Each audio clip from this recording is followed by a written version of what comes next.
I'm starting to stream. Dr. and Dr. Ajay. Yay. There we go. Kindly mute. You know where the sound will come from. Life of the party. Stop picking on me, Dr. Ajagbe. Some people are eavesdropping. Oh, hey. Oh, wow. Good evening, everyone. Good evening, and welcome to Medical Mondays with Dr. O. I am Dr. Tonyo Kwesomi, popularly known as Dr. O. I'm a family practitioner, HIV specialist, and I treat addictions in Maryland. So tonight, we have a Medical Mondays that is so unique. I cannot wait for what the Lord has in stock for us today. Our topic today is Transplant Transformation. And our guest is Mrs. Melissa Langley. She was born and raised in Jersey City, New Jersey, raised by her parents and grandparents. She attended Catholic school for elementary and high school. She completed 1 year at Temple University in Philadelphia, Pennsylvania. As a child, she had hopes and dreams of becoming an attorney to fight for global civil rights. She also dreamed of doing mission work in Africa. However, life happened, which shifted the trajectory of her life and forced her to place her dreams on the shelf. Melissa was diagnosed with renal sarcoidosis in 2011. When she was diagnosed, she was told that she would eventually need a kidney transplant. After contracting COVID in 2020, her kidneys failed completely and forced her to begin dialysis. In 2023, she finally received the call for her kidney transplant 11 days after her daughter began her senior year of high school. Melissa is the beloved wife of Sergeant First Class Delando Langley and proud mother of Madison Crowell. And I'll stop here to say thank you for serving, Sergeant First Class Delando. We appreciate you. Her daughter has shattered the national record of college acceptances and scholarships. She has been accepted to 231 universities and earned over $15 million in academic merit scholarships. Through it all, she never gave up and she persevered. Her determination transformed her life and the life of her daughter. I am proud tonight to introduce Mrs. Melissa Langley to our platform, to Medical Mondays with Dr. O, for her to come impact us, to assist us, to help us know how our children, grandchildren, and everyone we know can do the same thing and be able to go to college free of charge. So, without much ado, Melissa, the floor is yours. And thank you for coming. Thank you for accepting my invitation. Absolutely. Thank you so much for having me. I'm really honored to be here. Again, I always tell Dr. O, I'm like, I don't feel qualified, but to God be the glory. And thank you all for having me here. Dr. O gave you a little bit of background about me, my upbringing and, why I got here today. And I was talking with the life of the party earlier about, my transplant and, how that my faith and listening to what my friend here earlier said, I used to say my faith was tested, but now in talking to him is, maybe my faith wasn't the faith that I thought I had, because And constantly, I was explaining earlier, when I was diagnosed, in the beginning in 2011, I was really, ill. But they told me I would have to have a kidney transplant. And once that time came, um, I knew it, but I wasn't mentally prepared for how life would change. And with the changes that came along, I began to pray immediately to God for him to heal me, to take this from me because it was too much for me to bear. And at the time, it was before I had met my husband. So it was just my daughter and myself, and it was really difficult to raise her on my own and to have the different medical setbacks that I had. But like I explained earlier, in praying every day, I realized that if I am praying to God and asking him the same thing every day, then am I trusting and believing him to do it? Because I know he hears me. So why do I need to keep repeating myself?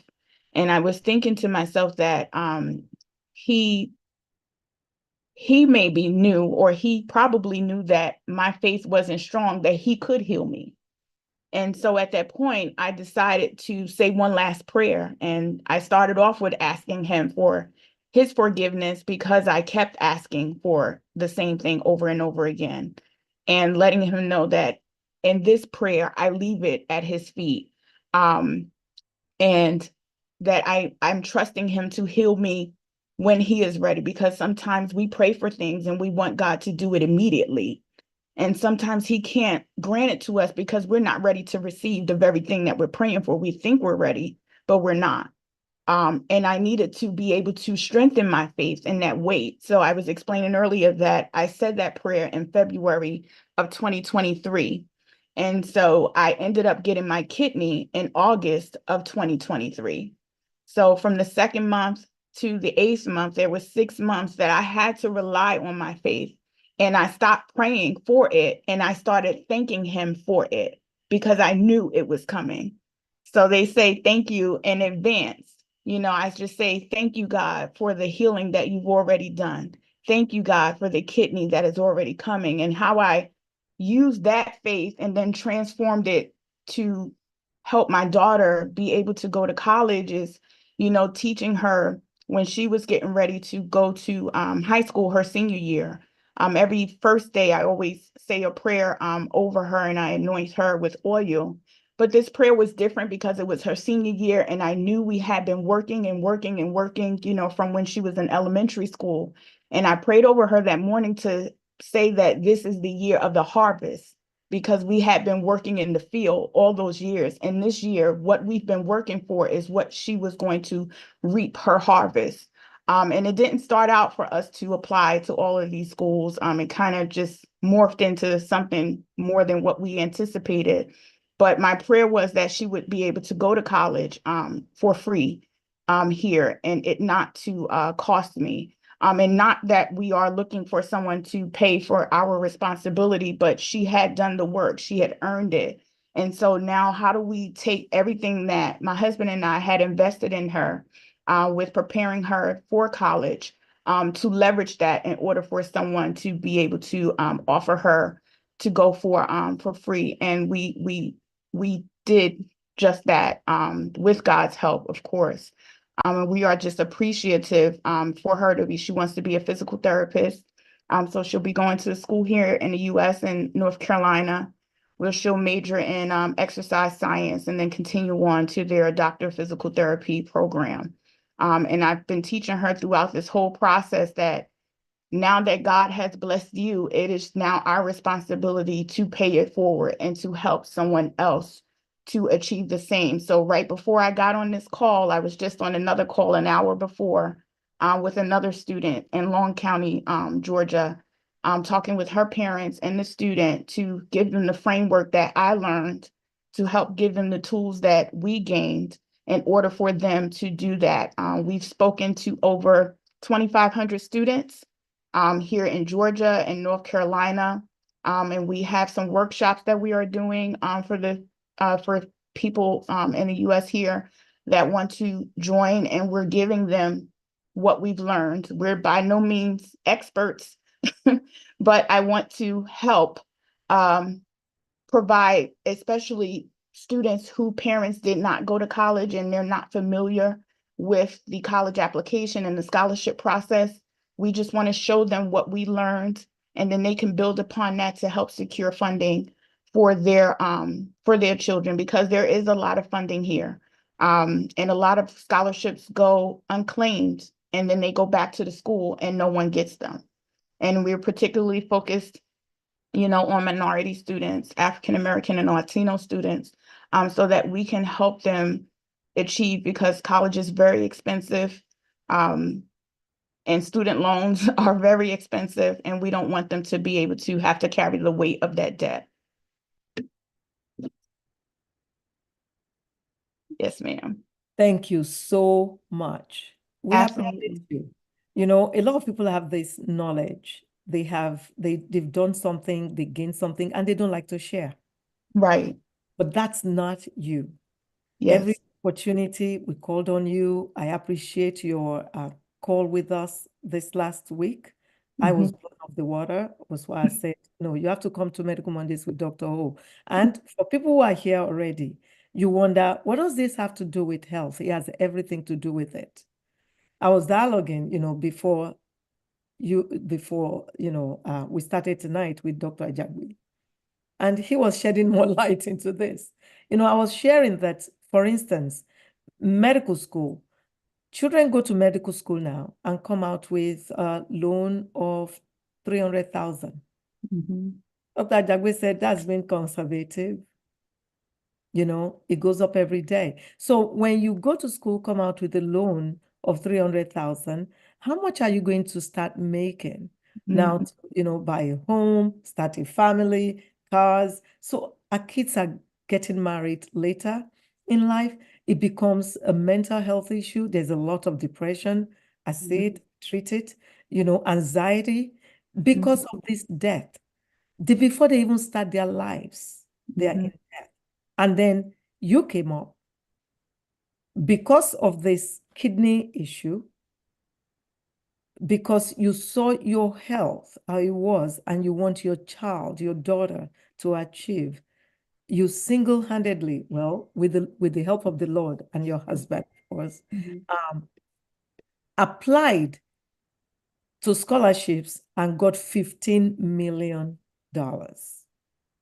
Please Google it and you will see this. 14.7 million, some articles say, some say 15.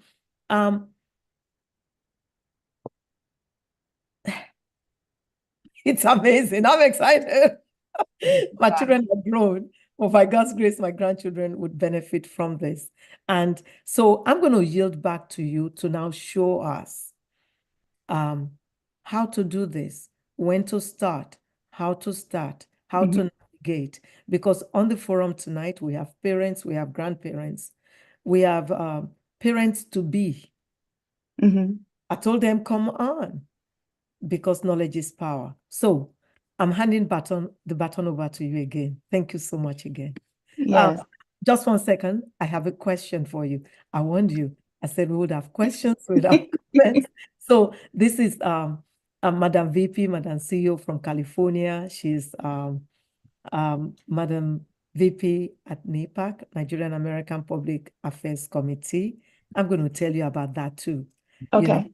And Madam VP, before you even go on, I have to say this so I don't forget. One of your dreams was to do missions to Africa. You got it. By the grace of God, you'll be coming with us. Thank you. Dr. Jagbe is right there in Nigeria. We just chatted. It's midnight.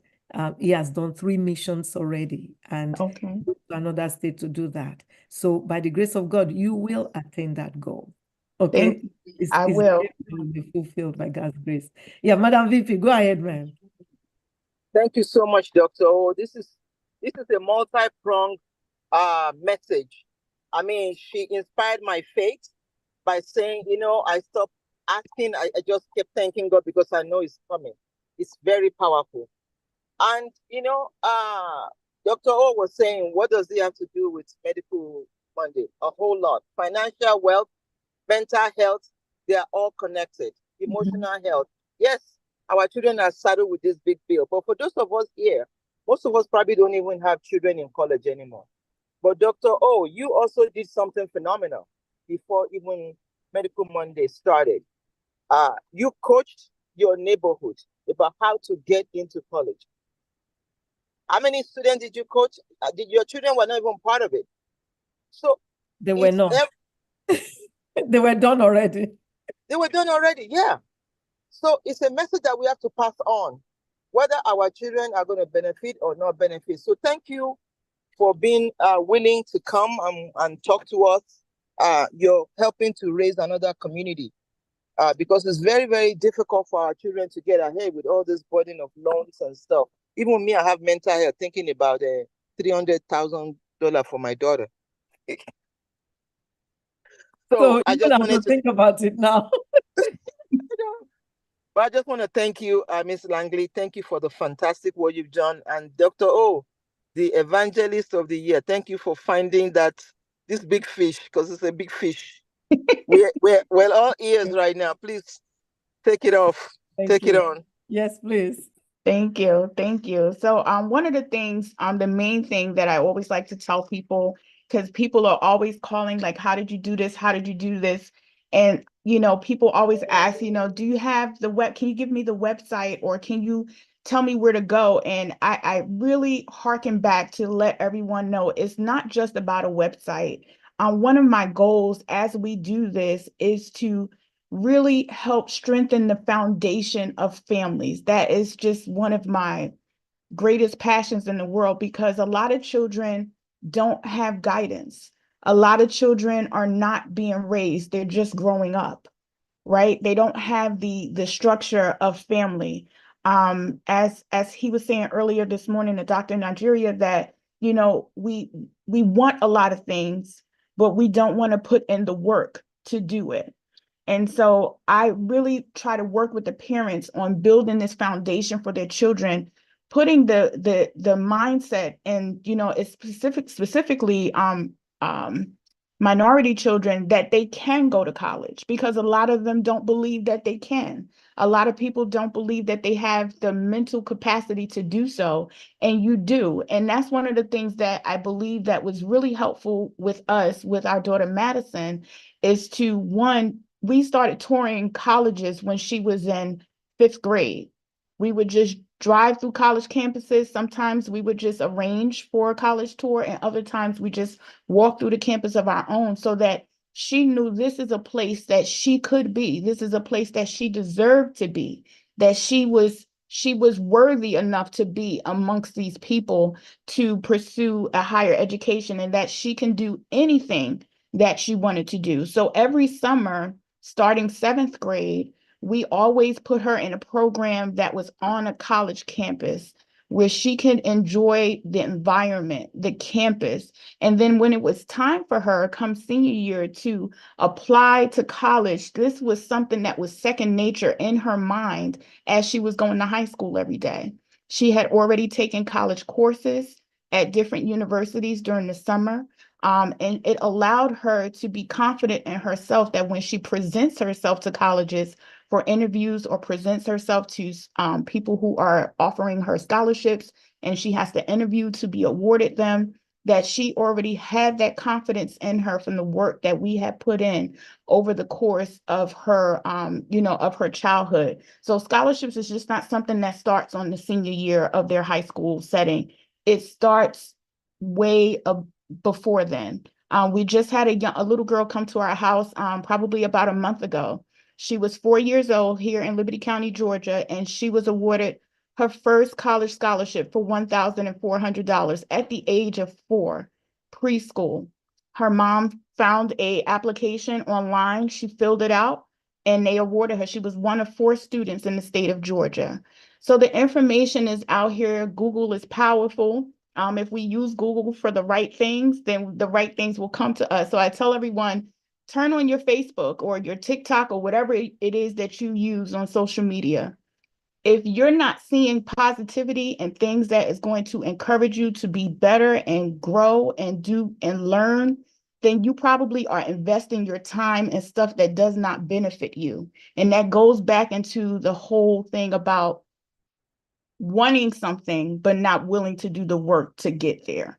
So when I log onto my social media, of course, yes, I see my friends and my family, but I can tell you every other post is about scholarships, or every other post is about something with a college and the summer program, because I'm always looking it up on my phone. I'm always looking it up on my computer, and that's what's in my algorithm. So your algorithm on your social media tells you what you spend the most time talking about, what you spend, because they listen, what you're spending the most time looking up, what you're spending the most time educating yourself about. So that is the foundation of what my husband and I did.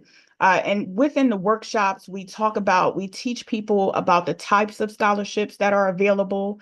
You have the three different types. You have institutional scholarships, which are the ones that the college give you. So out of the $15 million that my daughter was awarded, most of them were the academic merit scholarships. So what that means is when you apply to colleges, based on your grades that you get, they award you with money to come to their schools. So I have to always put this disclaimer out, because people think we have $15 million now. We don't. So how that works in the US is that when you apply to colleges, they give you the academic merit scholarships. Whatever school you choose, that's a scholarship that you keep. The other schools that you choose not to go to, all that money, the academic merit ones, go back to them. So of course, with her being, accepted to so many schools, then the scholarships, piled up. And then in addition to the academic merit scholarships, Madison was very involved in a lot of different organizations and programs. So she was, a leader in pretty much everything that she did. She was the vice president of her class. She was a cheerleader. She also worked along with the Hinesville, our city government has a program for youth that replicates the executive branch of the government. So she was the mayor pro tem, so the second in line for the youth of our city. And she learned how the government and the city worked. She worked with the mayor and the city council once a month. They also did a plan where they are going to be opening up a park here in our city, and the park is going to be about $1.3 million. And her and the mayor worked together to come up with a plan. They did all the research in order to come up with how much it's going to cost and all these things. And they got to learn how to put together a proposal to present to the government to be able to get a project like this off the ground. And the proposal was approved at the end of her senior year. So those types of skill sets that she gained from being in those types of organization. She's also was a mentee for a sorority here, Delta Sigma Theta Sorority Incorporated, and they taught her about finance, being an advocate for herself, about education, how to present herself in interviews and things like that. These programs helped build all of those skills that she needed in order to be a well-rounded student. So of course, her grades were very good, but also on the other side, outside of school, she also was very, very involved. So that's one of the things that I would definitely advise for anyone who has a child, to make sure that they are involved in activities in school and involved in activities out of school. So we don't want them to be, addicted to phones and, playing games and things of that nature. We want them to be out and being able to explore everything that it is that they want to do. So I mentioned about the summer programs that she participated in. She went to Wake Forest University here in Winston-Salem, North Carolina. And for a week, she stayed on the campus, and she was able to shadow, understand what it is to be a physical therapist and what a physical therapist does on a day-to-day basis. She really loves anatomy. So she passed her anatomy class. So she got to work with a lot of the mannequins that they have that are lifelike. So learned how to do give needles and things of that nature to understand what the health profession is like. And then that solidified her wanting to do physical therapy. So they have a lot of programs like that that allow students to explore the career opportunities that they're in, because sometimes the cost of college goes up even higher because we have kids who go to college and they start out, they want to be one thing. And because they don't have exposure to it after 2 years, then they say, well, I don't want to be that anymore. I want to be this thing. And then you have to, all the classes that you took for the first thing that you want to do no longer counts towards the new thing you want to do, which causes students to be in school for 6 and 7 years. And of course, the schools love it because they keep making money off of it the longer that you're in school. But exposing your child to these types of classes, or opportunities prior to them going to college kind of gives them insight on what it is, and they can make a decision early. Is this something that they want to be in or is it not? So, my daughter, she wanted to be, she knows she wanted to be in the medical field, but she's not a person that likes blood. So of course you're not going to be a surgeon or anything like that because you have to see blood. But she wanted to do physical therapy. So that, that kind of her having those experiences helped her to solidify that. So now that she's going into school, then she can focus on that, and having them take some of those classes, like, if they want to be a doctor, of course, the doctors that are on, if you're taking chemistry, biology, or physics, all of these things that you need to know in order to be a doctor. If you don't do very well at them or you don't like them, then maybe being a physician is not the right path for you. Maybe we need to find something else. And then also always trying to help them discover what their purpose is in life. My good friend from the doctor from Nigeria, he talked about earlier today at the beginning when I first logged on about, God placed something in all of us. We all have a purpose. We all have something inside of us. So those of us who may be doctors or attorneys or advocates or things, we all had a passion that we pursued. So we want help our children to discover what their passion is, not what our passion is for them, but what their passion is for themselves, and help them build upon that so that they are not working against the God-given talent. And I'm a firm believer that when everyone is born, you have a God-given talent inside of you. And it's up to you to pour the water on that seed and to help that grow. And that's what we want. That's what I did for Madison, to help her see what that purpose is. And she's a caregiver. She really loves to care for people. And this is so how are we going to care for people? What do you want to do? And let her just explore all of that. And to, remind her that she doesn't have to end up in being in, a job that she hates, that she's going to just to have a job. We want you to have a career. We want you to have a life. We want you to live according to your purpose, because then if you do that, then it's not work. It's what you love. So I know I keep picking on my friend in Nigeria, the life of the party, but if he didn't love doing that's Dr. Ajagbe. For all of Dr. us to know, Dr. Ajagbe, if with the Life of the Party t-shirt. Yes, but if he did not love doing the mission work and everything that he does, then he would not keep going over there. But it's a passion of his to go and to serve and to help his people. And so that's one of the things that I would, talk to every parent, to help their child discover what that is. And sometimes I know a lot of adults, I'm 44 years old, and I know a lot of adults my age that do not know their purpose. They don't think they have a purpose. We have more of a purpose than just waking up every day, going to work and we all have something inside of us that's greater than all of us, greater than us as individuals, that we have a calling to do. So finding what that is and help nurture that seed. And then, with school, obviously you need, good grades.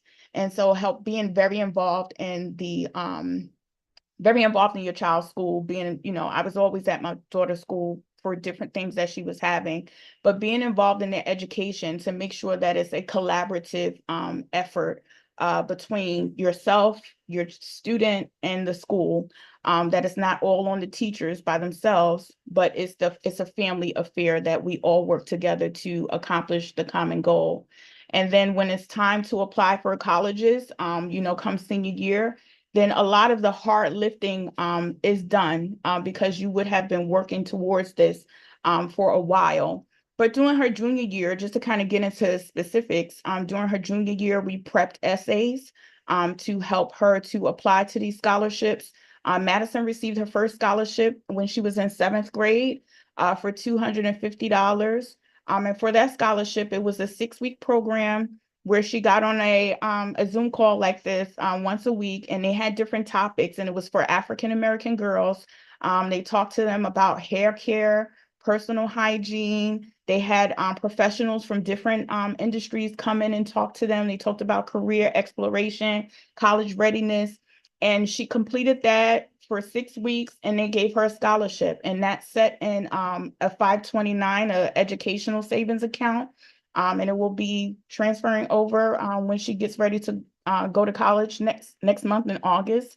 And then we just started Googling different scholarships to find different opportunities for her to gain more scholarships. And I sent Dr. O, when we had our call last week, I think it was, Dr. O, and Yeah. Dr. O can share that email with you all, just some resources that we used, the scholarship book that we used to be able to find more scholarships for her. And we were applying to her junior and senior year. We were applying to probably, I want to say, anywhere between 25 and 30 scholarships a week. Because let's say for every 100, you might get one. So, and that's one of the things that I was teaching Madison, is that we can't get weary just because we are applying and we may not gain it. You have to keep applying to all these different scholarships. And for every, 50 no's you may get, you're going to get one person that says yes. And you just keep adding up those one persons, and then that money will just kind of, stack up. And luckily, with the school that she applied to and several schools that she applied to, she was able to secure what they call full rides, where they cover your tuition and your room and board. And then the private scholarship money will just come to her, and then she can use that to cover her expenses. If she going out to eat, or her books and everything are covered. But if like the expenses she may have, and then she also has the program that she's in is called the Bonner Scholars. That program, and I can put the link in the chat, but that program allows her she'll be working, but her work is volunteer work for different organizations within the town that she's going to school. And she volunteers 8 to 10 hours a week, and then she will earn money for that volunteer. They actually pay her. So she will earn money, and that money she will get to keep for herself. So it's just about trying to find the right opportunities, and asking. When you call the schools, they're not going to just say, hey, we have money over here for you if you want. You have to ask. They don't advertise it a lot. So you have to ask. So when she went to Wake Forest, and that program was $2,750, and I asked them, I said, do you have any scholarships? And they said, well, yes. And they asked me to send over my tax information, which I did. And then they came back and asked me if Madison could write an essay, and she did. And they paid for her to come there for free. And we just had to get her there and bring her back, and pick her up. And so those are some of the things sometimes we don't want to ask. Our pride may get in the way, but don't let your pride get in the way. I ask for everything, because ask and you shall receive. And so that's what we did. When we, especially to the school that she chose, we had a couple of schools that were kind of negotiating back and forth, and you can negotiate with schools for scholarships. So I was telling Dr. O, we had 3 schools at the end, and they both were kind of matching each other on what can be done with, they were offering to pay for her flights to come home during spring break and Christmas break and Thanksgiving break. And, so this school, she, got her full ride, her academic ride. She has her free master's degree, so she won't have to pay for her master's degree. And then she got a partial scholarship for her doctorate for her physical therapy degree. But these are all things that, and again, I didn't know all of this. I just learned. I was listening to podcasts from other parents who had done it. I was researching, and then I just kind of took everything I learned and try to put it together for what would work for us. So that's kind of like the short story of how I did it. But if anybody has any specific questions, I am happy to answer. So I have one. Thank you so much. Absolutely. Not one. If you please share with us, those links you shared last week, like, okay, target this, target that from elementary school. I didn't know you could apply for scholarships for college from elementary school, or Yeah. to apply for, the private, you get to use that money to dine, to do that. And for I didn't know all of that. And I'm sure there are people here who don't know that too. Some people may know. So if you please share those with us so that, people have visuals and, okay, the Bonner Scholars Program. Yes, I'm going to put a link to that. And I was just about to put the link to a program that helps students who want to go to medical school, African American students and Latino students. They help pay for the MCAT that you will have to take, as well as your applications to the different medical schools, and they provide mentorship. Was started by 15 African American students who are now doctors, who did not have the mentorship, the financial support, and the other resources that it takes to go through, the rigorous process of applying to medical school. So they were relying on what they knew, but they didn't know everything. And so after they completed their journey, they started an organization that they now go back into the schools across the country to help them to help other students of minorities to go through that process. But now those students won't have to go through blind. They have this resource to be able to help them and provide them mentorship, but also the financial support that they will need to go through the process. I see a few hands up, Dr. O. Yes. Dr. Jagbe, life of the party, kindly unmute. Wow. Mrs. Langley, this is awesome, awesome presentation. I mean, thank you for sharing all of that. Thank you. Without, repeating what you've said, I just want to ask, how did you then handle the the lure towards FAFSA and all of that stuff, or how did you just ignore FAFSA? So I didn't ignore it because I'm a fan of asking, but the FAFSA was very challenging this year because they changed the whole process this year. So once you get through the process, it's very easy. But because of all of the new changes that they made and the system kept crashing and not being available, you had to pack your patience in order to do it. So the FAFSA, that's the financial aid, for the federal financial aid that you would get from the government. And most schools, in order for you to receive any financial aid, you have to complete the FAFSA in order for them to give it to you. So whether you are, let's say, whether you can, you can pay to go to college or not, in order, if you're depending on the school to give you a scholarship, they require the FAFSA. And they will tell you that before you can go there, unless you're going to just write them a check. So the FAFSA is really simple, but it just was complicated this time because of the new system and the delays. But when you go, your student goes in and they fill out their information, meaning their, name, address, telephone number, social security number, and then they put down, their family situation. So for instance, my daughter is from my ex-husband, and so my ex-husband is not present in her life. So we had a unique situation because we wouldn't be able to get his financial information to complete that. But because I had already remarried, my current husband is now, his information has to be submitted, even though I provide full financial support for my daughter. So we input, she sends us the invitation. I upload our tax information, or you put your social security number in, and it actually gets it from the IRS. It will populate it for you. Yes, it will populate it for you. And then you submit it. And once you submit it, then that information then kind of it normally takes about 4 weeks, but because of the system delays, it took more like 3 months for them to come back to say you qualify for this amount of federal aid. And so in our case, we didn't qualify for the aid. However, that will allow the school then to be able to give you an official financial aid package, because if you do qualify for aid from the federal government, you will get what they call a Pell Grant. And that does not have to be paid. But you get the Pell Grant, and I think the maximum for 2024 going into 2025 is $7,500. So it's not going to pay for everything, and it's only going to only can be applied towards the tuition and not room and board.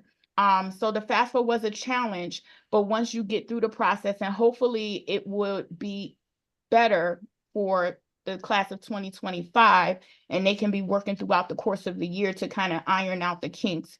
But it's not, it sounds intimidating, but it's not. Once you can get into this, like once you can have access to the system, it literally probably took us, each one of us, between myself and my daughter, probably 15 to 20 minutes to do our portion of the application. And then it took a long time for the government to come back. And the challenge was here is because it took a long time for the government to communicate this information to the schools, a lot of students could not make informed decisions by college decision day, which is May 1st, to let the colleges know whether or not they were going to come. So that was one of the obstacles that this class of 2024 had to face. And unfortunately, some students had to make blind decisions. They may have had to go to a school that they didn't really want to go to, but that was the school that offered them the most money because the government's decision hadn't come back in time to let them know what they were eligible for and what they were not eligible for.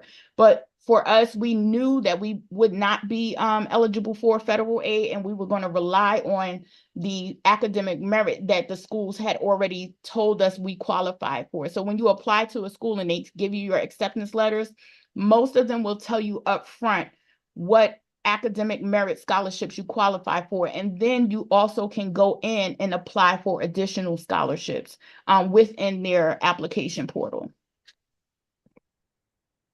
Thank you. You're welcome. Thank you so much. So again, for those who are just joining us, we have here Mrs. Melissa Langley, who has been very instrumental in her daughter securing $15 million in scholarships for this school year for college. And we're learning that it's actually A-okay to start applying for these scholarships as early as elementary school. And Dr. O, I just wanted to mention, I'm putting some more in the chat, but I just wanted to mention also for students who may have aspirations to go to Ivy League schools, sometimes it's very scary of them. You know, people are very scared to apply to those types of school, one, because of the cost, and then two, the process to get into them. But a lot of the Ivy Leagues, like Duke University, Princeton University, Brown, Cornell, Columbia, they all have programs where they accept students and provide full tuition if your adjusted gross income is under a certain amount. So for instance, Vanderbilt, which is not an Ivy League school, but it's a very respected school here in the US and Tennessee. If your family's adjusted gross income is less than $150,000 a year, and your student is accepted to Vanderbilt, they will allow your child to go there tuition free, and you would be responsible solely for the room and board. So there are some opportunities that's like that, and I'm going to put a few of them in the chat here so that if you are interested, Duke University as well, if you are under $150,000, they provide full tuition for North Carolina and South Carolina families, and then there's a lesser number if you are outside of those two states. So I always tell students who have the aptitude to attend one of those universities, but feel like that they can't afford them, they are within their reach. We just have to ask them. And when I talked about going to these summer programs, these universities also have amazing summer programs. So if you get your child in front of the school and start matriculating there through their summer programs, your child is already networking with the people in that school so that they already know that child's name. They know that this child has the aptitude to do our type of work, these are the kind of students that we would like to attract, so that when it is time for them to apply for undergrad, and your child has their resume, because everybody needs a resume, even a 10th grader, and they can have a resume even without, having a paid job. And I can talk about that. But they were already seeing that this child has exemplified that they can go to these types of universities. Fantastic. Dr. Jagbe, kindly unmute. Thank you. Yeah, I was going to ask also, you were talking primarily on academic scholarship.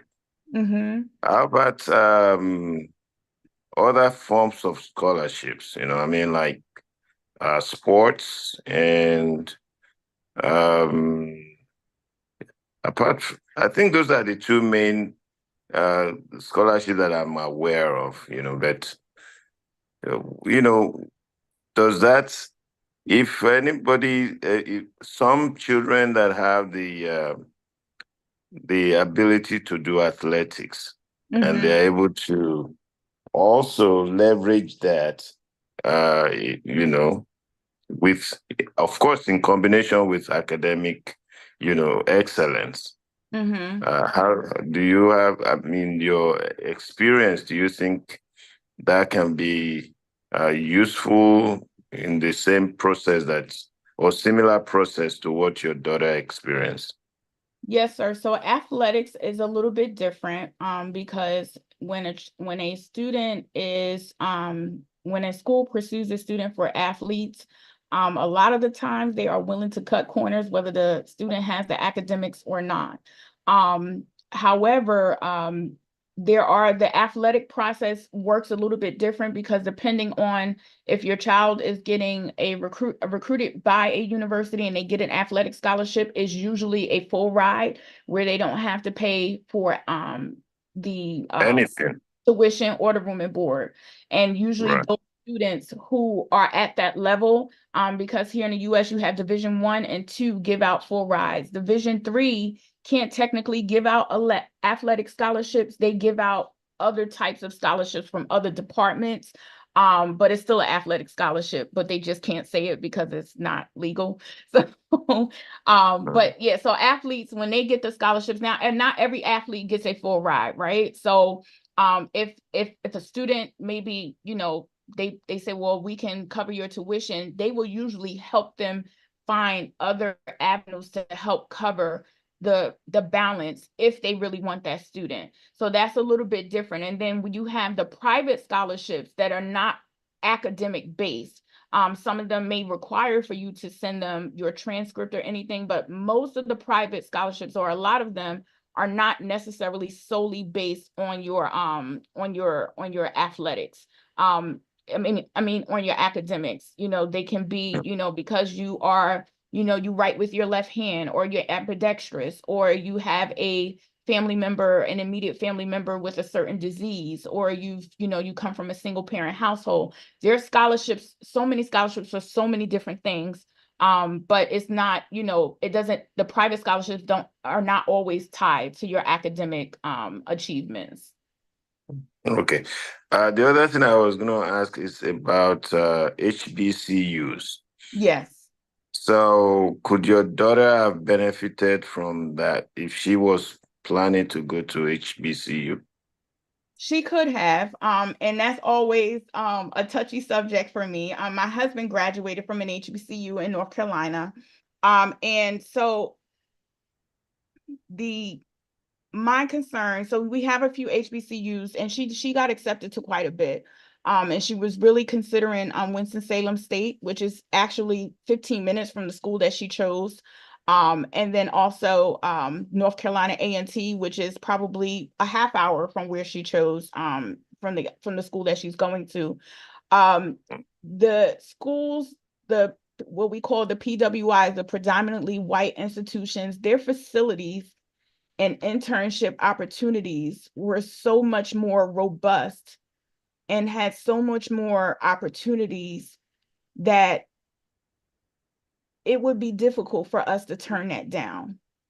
So, Mhm. for instance, one of the schools that was in Nebraska, and even the school that she chose here in North Carolina, Creighton University and High Point University, Creighton had a mock hospital It was literally the size of a real hospital, but it was fake.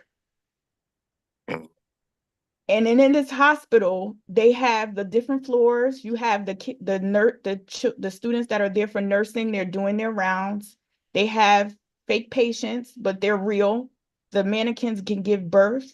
The mannequins simulate heart attacks. The mannequins, simulate strokes. Every type, a broken limb, every type of medical crisis that you would encounter can be simulated at the school. Right. The facility was so amazing that it also serves as a backup hospital in case of an emergency. So when we had the COVID start and the hospitals were getting overrun, they then turned that hospital into a real hospital where they brought in real doctors and real nurses and real patients. And then the students actually got hands-on learning. And so that's the struggle when it comes sometimes to HBC. And it's not all of them, but the minority of them that have anything similar to that is very small. And so we had to kind of make that decision with Madison. If she wanted to choose a HBCU, we would support her. But when she goes to see the facilities, and we have to realize that young people today are very visual.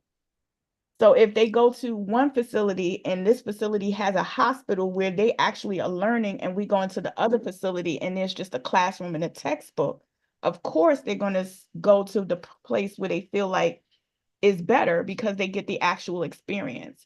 And so I think that that's an opportunity, in my opinion, for HBCUs to improve in that area. But it is very difficult because a lot of them suffer from low enrollment and low involvement when it comes to alumni to be able to give back. Right now, my husband's university is right now struggling to stay open. And they may have to merge with another college or close altogether. So they lost their accreditation, and all of the students had to be evacuated from the campus.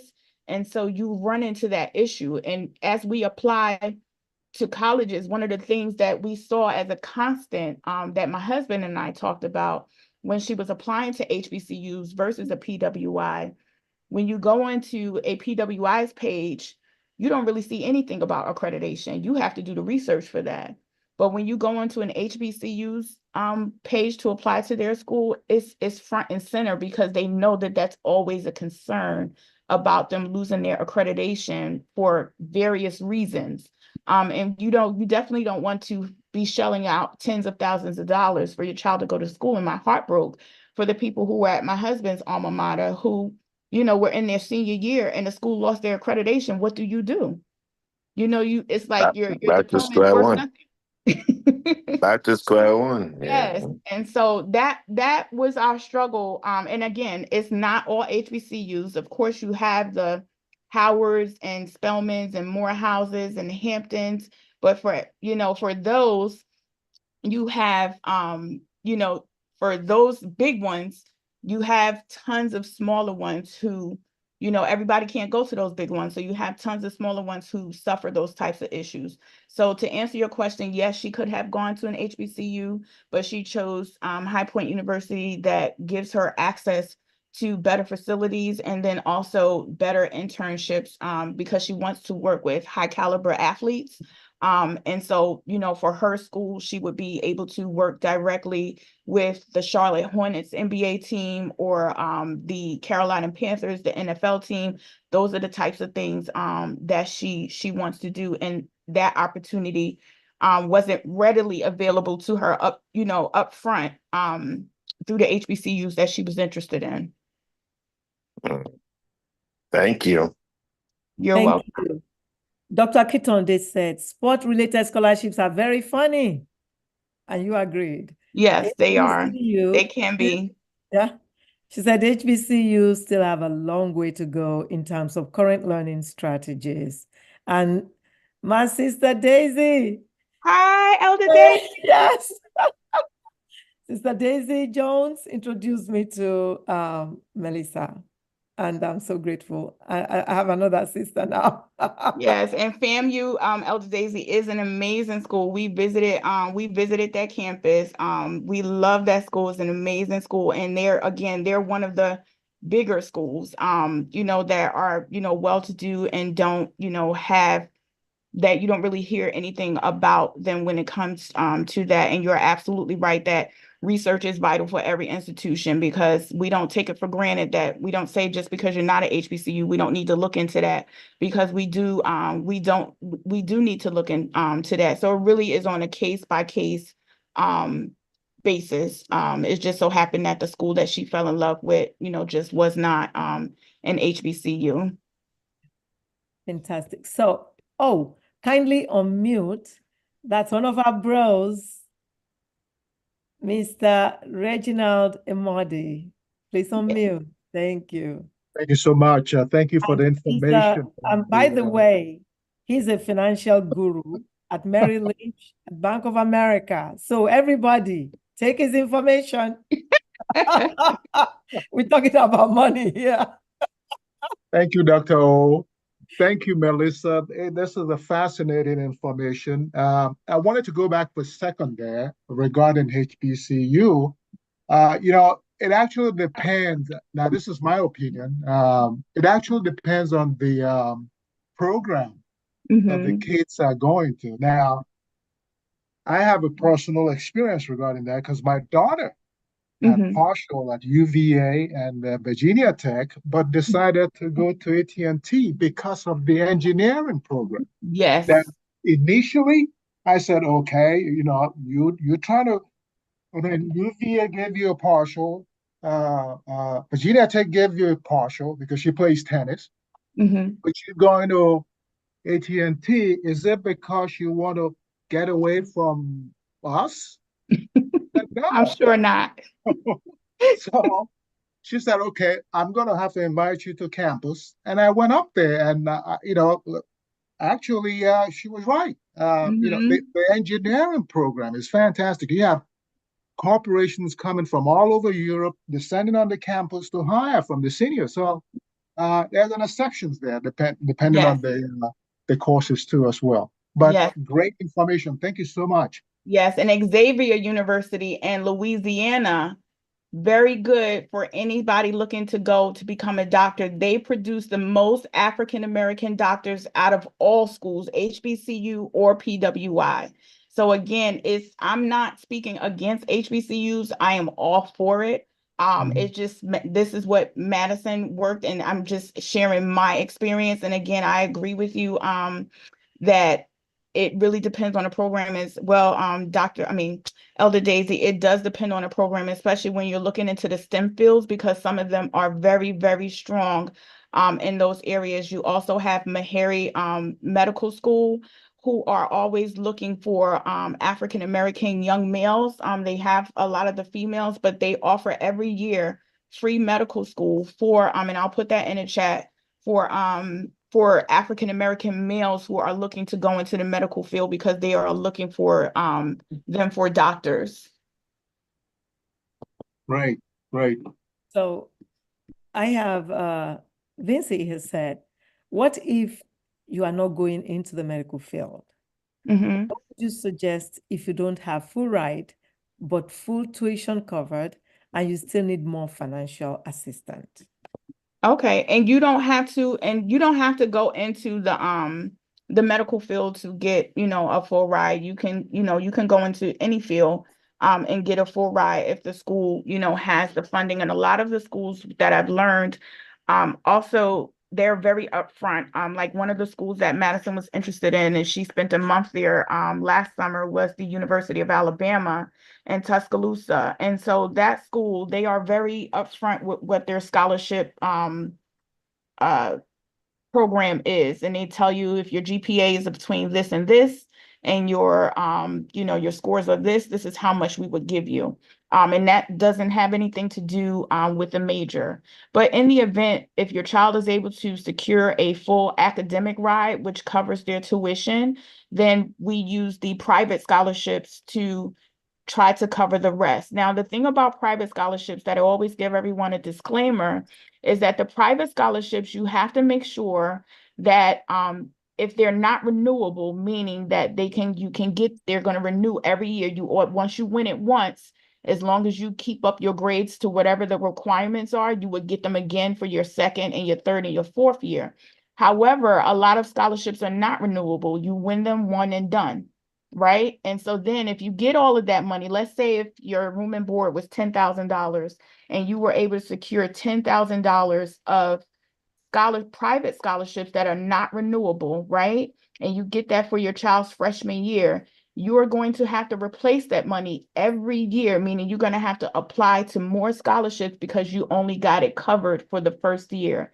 So it's very important to know the difference between a renewable scholarship and then a scholarship that is not renewable. And it's doable, but the work, you just have to put in that work every year. And also being able to go in and talk to the financial aid office at the schools, and asking them, because they know the admission counselors and the financial aid office, they know all of the programs that the school has available and scholarships that you don't see. But when you apply to a school, inside of that application, they also have what they call a scholarship university, which most schools have, that once you apply and you get accepted, they give you access to this database of other scholarships that are usually funded by alumni or other organizations that may be invested in that school, and they are given extra scholarships. And then you go into that scholarship university. It's another application portal. You fill out one general application, and then the system will automatically generate scholarships that could be a match for you. And then you have to take the time to go through each scholarship to see if you meet those criteria, and you have to apply for them. And it could be, I've seen as many as 2,000 to 3,000, but you got to read through them and see which ones apply for you. And those are the ones that you apply to try to get. But, and then also, the last thing I was telling everyone, I think I mentioned it earlier, that you are able to negotiate with the school. So when you go to buy a car, I'm sorry. Oh, and you're able to negotiate. So when you go to buy a car, you don't pay the price that's on the window. You try to go and negotiate, to become a better price for you. And the same thing with the students. Like if you get, I think Brother Reginald had talked about earlier where his daughter had Virginia Tech, and she had A&T, and then it was another school. And so you see what these schools are offering, and then you can say, hey, I really want to go to your school, but Virginia Tech offered this to me, but I really want to go to you. Is there anything you can do that can help meet this? And then I'll come to your school. And 9 times out of 10, if the school really wants you, they will meet it. But you have to ask. They're not going to just come and offer it to you. You have to ask.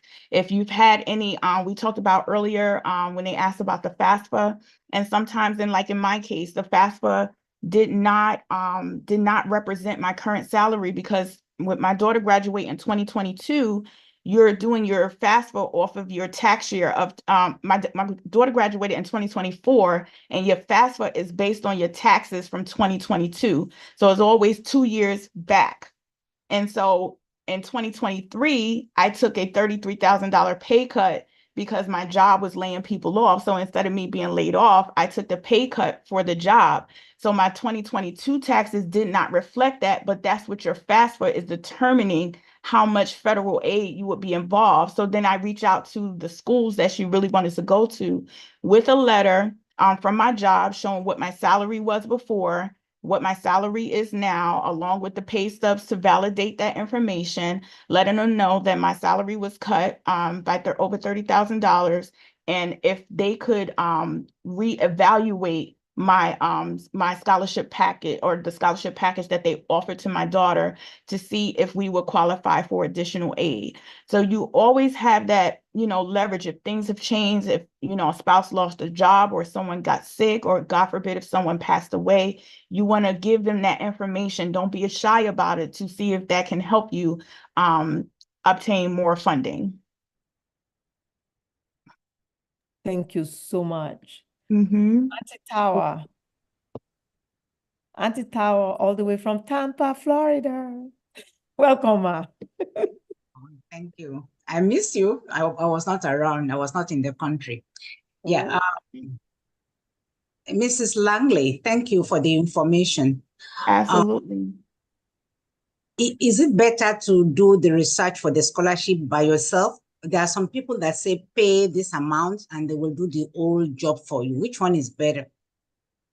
I always get that. I had a parent that called me. A gentleman was charging $5,000 and he would do the whole thing for you. If you have the money, then you can pay for it. I would just say before you pay anyone, I would, want to see proof that you've done that. I would want to talk to people myself, some of their past clients. The work to find these scholarships is very tedious. It's a lot of work. It's not easy. With me, my preference, I don't have $5,000 to just give someone for that. And I'm like, I can put in this work. My daughter, myself, my husband, we can put in this work if we split it up and come up with a game plan. But unfortunately, I work from home, so I have a little bit more flexibility, but sometimes you may have single parents, you may have younger kids that need your help. All these different things play into it. So I don't want to say that one is not better than the other, but I would say if you have the bandwidth, and not just you, but it's a family, like our scholarships was a family affair. Everyone was involved. Everyone had a job. Everyone had tasks. It was all, on an Excel spreadsheet of us saying, this is what you need to do, this is what you need to do, and this is what you need to do, by this time. And, and again, it all came back to my daughter, whatever we needed to do is, like I mentioned, we wrote essays in her junior year. And then if we had a scholarship, she needed to tweak it. Okay, she can go ahead and tweak it. Then I would put the whole package together once she had everything together, and then she would need to hit send. And so it would be done. So we kind of had a system. But I understand that a lot of people don't have all the time that I may have, that I had. And plus I was out of work from August to November recovering from my kidney transplant. So I had extra time on my hands. So it really depends on your situation. If you just don't have the time, but you have the resources, of course, but I would tell you to be very careful and to make sure that this person has a proven ability, and not just, him giving you numbers to random people, preferably somebody that comes recommended by someone you trust, because there are a lot of people out here who are promising that they can do X, Y, Z for exorbitant amounts of money. And then the parent gets stuck at the end of the year and they don't have what was promised to them. So if you do go that route, to just make sure that you do your due diligence, to make sure, look at the Better Business Bureau, look to see if there's any reviews, Google their names, try to find out everything to make sure that this person has a reputable business and has a proven track record that they can do what it is that they're claiming that they can do. Thank you very much. You are welcome. And I love Tampa, but we were just in Clearwater a few weeks ago. Oh, you did? Yes, I love, that's Madison's favorite place. She loves Clearwater. It's better than Destin because it's not as crazy. It's not so many people. Well, you are welcome here. Move here, move down. Thank you so much, ma'am. Dr. Akitande said she will not advise paying anyone. So yeah, if you have the time, me personally, I just can't risk losing that amount of money. You know what I'm saying? But it's to each their own. And she said she would advise parents to review the scholarship package and ask questions about the 4-year program. Yes, so I would ask about graduation rates.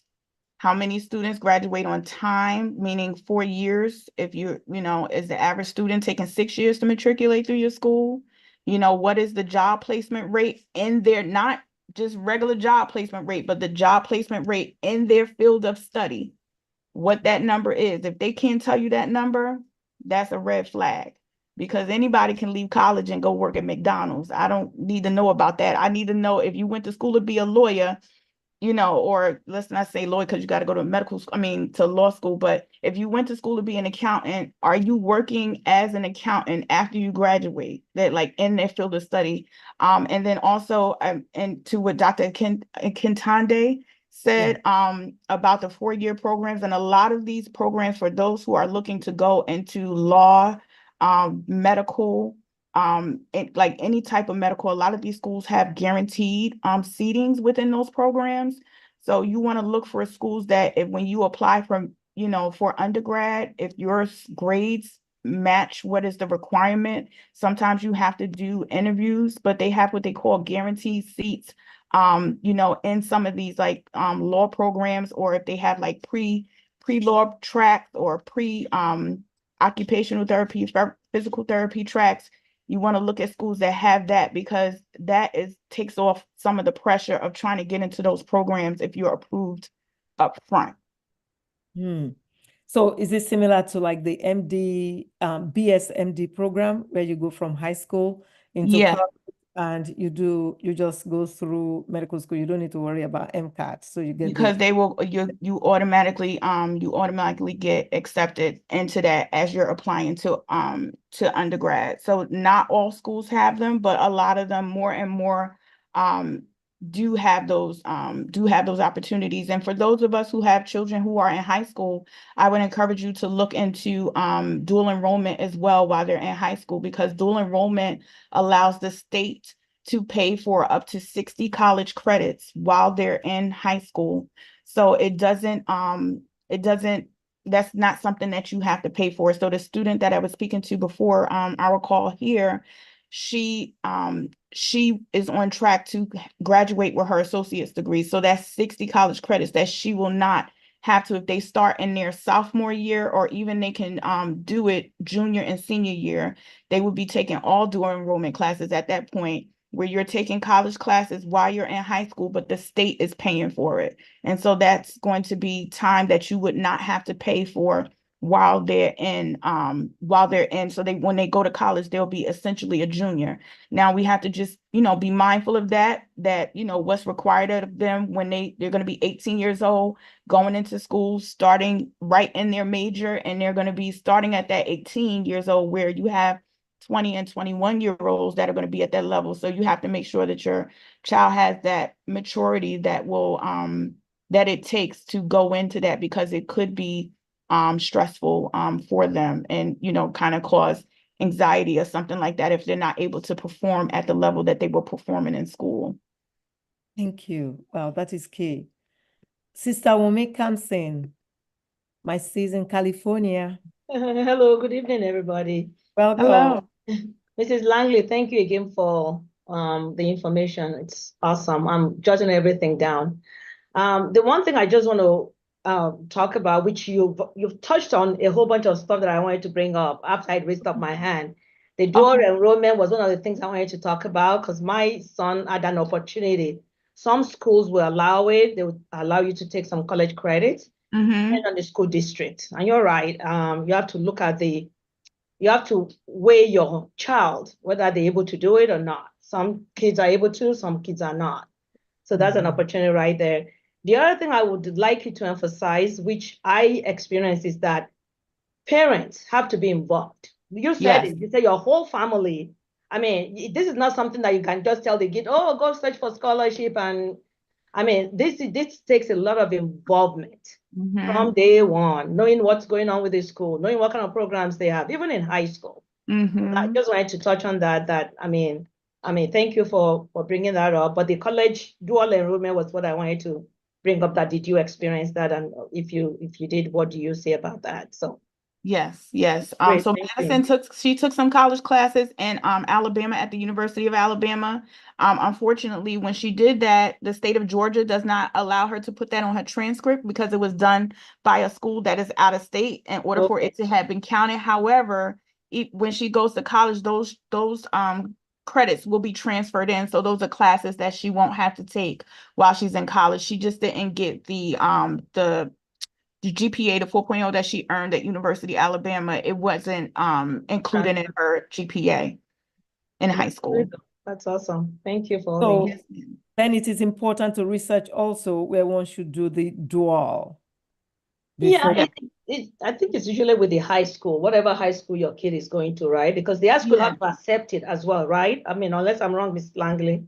Yes, so they have, so the classes are going to be directly with the college. So depending on where, you know, if the proximity of the college to the school. So like in the state of Georgia, you can do dual enrollment. It's probably about 50 to 60 schools in the state of Georgia. So let's say if you went to Georgia Southern, which is close by us here where we live in Liberty County, then you can take classes online. I mean, in person or online. If you choose, let's say if you chose Spelman, if they were offering it and you wanted to go to Spelman or Georgia State or something, which obviously is you can't get back and forth there, you would take your classes online. So that's one of the things that I would advise parents, that make sure you see which option your child is choosing, because just because you do well in a classroom does not always translate that you would do well online. Some people need to be in in-person instruction.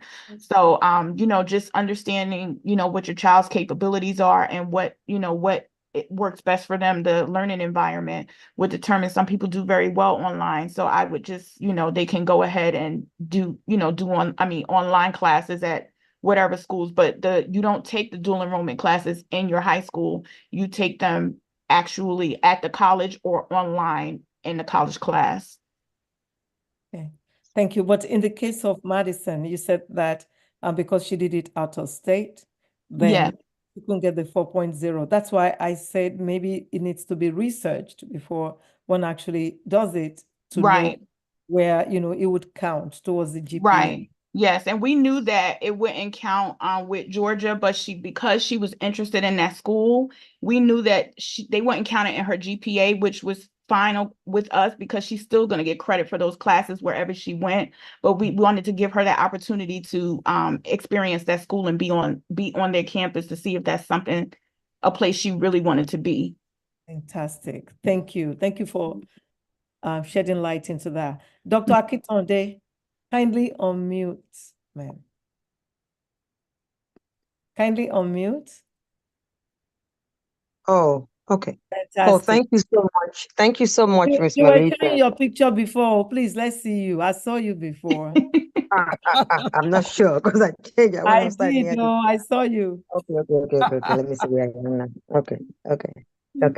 There you go. Thank you so much. Thank you so much, Miss Melissa. Very, very informative information you gave us. And, you know, for parents that their children are preparing to go to college, I think it's a very useful information. I was just going to add on to those sports scholarship. Academic is very political and could be funny. When they give you sports scholarship, you come in, remember that you're working for this. I mean, the school owns you, right? So most of the time, the student may not have time to study. And then they're going to go to the professor and say, oh, no, you know, that child's play for the school. So you have to do something about it. Yes. Don't come to science. Go and do all that stuff at the, you know, business admin department and stuff like that. So a student that comes in with sports scholarship, what I'm trying to say is if that student is not very strong, may not at the end of the day do very well, may not even finish that 4-year college. Because if you know what that sport thing involves, they are practicing almost like every day. The child is missing classes and all that kind of stuff. And the student really have to be strong to use that. That's just one thing I was gonna add. And then the other one about when they give you a scholarship and they're telling you it's okay for 4 years, parents should be very careful. Some schools are noted, they will give you the full ride for a year or two. They know after 2 years, they're not going to give it to you.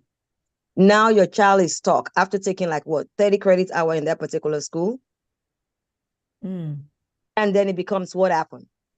So the parents just have to say, okay, well, you just have to stay there, and these are private schools. Penn State is noted for something. They admit everybody. They have about 8 campuses. They have different levels of campuses for students. So when students say, oh, I just got accepted, I'm like, okay, talk to that child in a year or two. You'll see what's going on. Either they are not able to meet up or something financial, that kind of a thing. So, I mean, going to college is very political. Unfortunately for us as African Americans, I mean, our community, I don't want to say our salary always put us in that bind. So apart from merit scholarship, the financial aid that we might qualify for is limited. That was just my comment. And thank you, Miss Melissa. You're welcome. And I agree with the sports scholarship. You do have to be mindful, especially depending on the level of program that they are participating in. So, some of the higher D1s and D2 schools, the sports schedule is very demanding. And sometimes, the academics may be put aside and they may be taking easier courses that does not require a lot of them. But you do have scholars. I see, football players and basketball players who graduate early, with their degrees, because they are focused in on what they need to do. So during the off season, they really, focus in on the extra classes to try to take them to graduate on time. But you do sometimes when you accept those types of scholarships, you are at the mercy of the university and the athletic program that you are supporting. Thank you so very much. And, thank you, Dr. Kitonde. I don't know if you've been noticing, everybody. Melissa has been posting a lot of, links for scholarships that, the work is done. Instead of you researching it, these are things that have been researched. And I remember she said that they did not qualify for FAFSA. So they didn't call because of, income bracket. And so that was why they went, other ways. And that's a key reason also why I'm so excited to have her here, because most of the people on this platform probably will not qualify for FAFSA. But, you have all those, other avenues to make sure that your child gets funded. Dr. Jagbe, kindly unmute, sir. Yeah. Wow, so much to talk about. When it comes to helping young people to attain the level of excellence that we are raising them to attain. There are two things I wanted to kind of just bring to limelight. One is some schools. I mean, there is a foundation. I don't know whether it's still going on. There's a foundation called Robert Wood Johnson Foundation. Mm-hmm. They collaborate with Kellogg Foundation, and they used to create what they call the Pipeline Award. Although they give it to to some HBCU colleges, and then they pass it on to children, even from elementary school, middle school, high school, and then undergraduates, to get them to go into specific professions. For instance, I actually applied on behalf of Howard for the Robert Wood Johnson Foundation and Kellogg's to do a pipeline training, which opens the door for minority students who would, automatically not apply to dental school. But if you took them from elementary school, middle school, and they have attachment to the dental school, along the way, many of them will become dental students, eventually graduating as dentists to go back to their community to be able to help transform, address the disparities in terms of access to care. So that is another pathway that many people can get, access to funds to be able to go to university as well as to professional school. Thank you. Now, the other thing I wanted to raise to you is that you talk about dual enrollment. How does the AP courses in high schools, affect, the kind of things you are talking about in terms of the dual enrollment? Because AP courses are advanced placement, which are generally college level, courses in high schools. Yes, sir. So for the AP courses and dual enrollment, so for instance, the young lady that I was speaking to prior to this call, she takes AP courses because the school that offers dual enrollment for the school that she's in, they only offer in person and she doesn't have the means to get there. So then she wasn't going to do anything. So I said, well, no, you can do AP because you still get college credits for AP as well as dual enrollment. Some in my research, when I was researching for Madison, some professionals advise you to take dual enrollment over AP courses. And their reasoning is when you take your AP courses at the end of the course, you got to take your test. And of course, the state will pay for the test and you have to pass it depending on the state you're in with a certain number. And you get a score 1, 2, 3, 4, and 5. And so they want you to get the higher score because that makes it more attractive for the school. I don't have experience with that because Madison didn't take that, in her school course load. But I would think that they're both relatively the same. It just depends on the student. Now, if you have a student who is ambitious or a student who, you think that they can carry the load, I always would opt for a dual enrollment over an AP to give them the experience to sit in a college course, like to act not to be with your friends, but to sit in a college course on a college campus and go through that experience. Because what I try to help people to do is to avoid your child's first time at college being their freshman year, because there's a lot going on. They're no longer in the house with their parents. They're having to learn how to feed themselves, do everything on their own. And then you're in a whole different environment with, professors who, they're not coddling them like their high school teachers. But if we expose them, let's say during their junior or senior year, if they take a dual enrollment class, and try to have them either do it online or go, in person, and let them experience what that feels like when a professor gives you your syllabus at the beginning of the class. That's your Bible. You will live and die by that syllabus.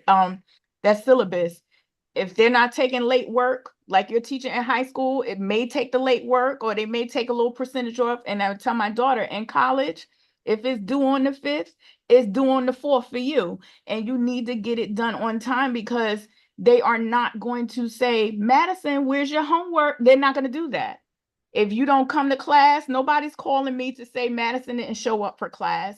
It's a different environment that they have to become accustomed to. And I would rather them to become accustomed to that prior to actually being in the real thing on their own, so that they can experience it and have that, be used to it. So when they do go on campus, they would have already know what that felt like. But there's nothing wrong with AP courses either. If your child doesn't have the means to get to a class, or if some schools don't offer dual enrollment. So if that's the case, then AP is the way. If they're doing honors, 9 times out of 10, they can do AP. So if you had to choose between AP and honors, you definitely, if your student has the bandwidth, put them in AP over honors, because honors give you no college credit. It's just honors, and that's it. It just goes towards, being weighted and unweighted. But if they have the capacity to do AP and the school offers it, I definitely would tell you do AP or DE, dual enrollment, over an honors course if they can do it. Now, if they don't, if it's too stressful, and don't let them fill up a whole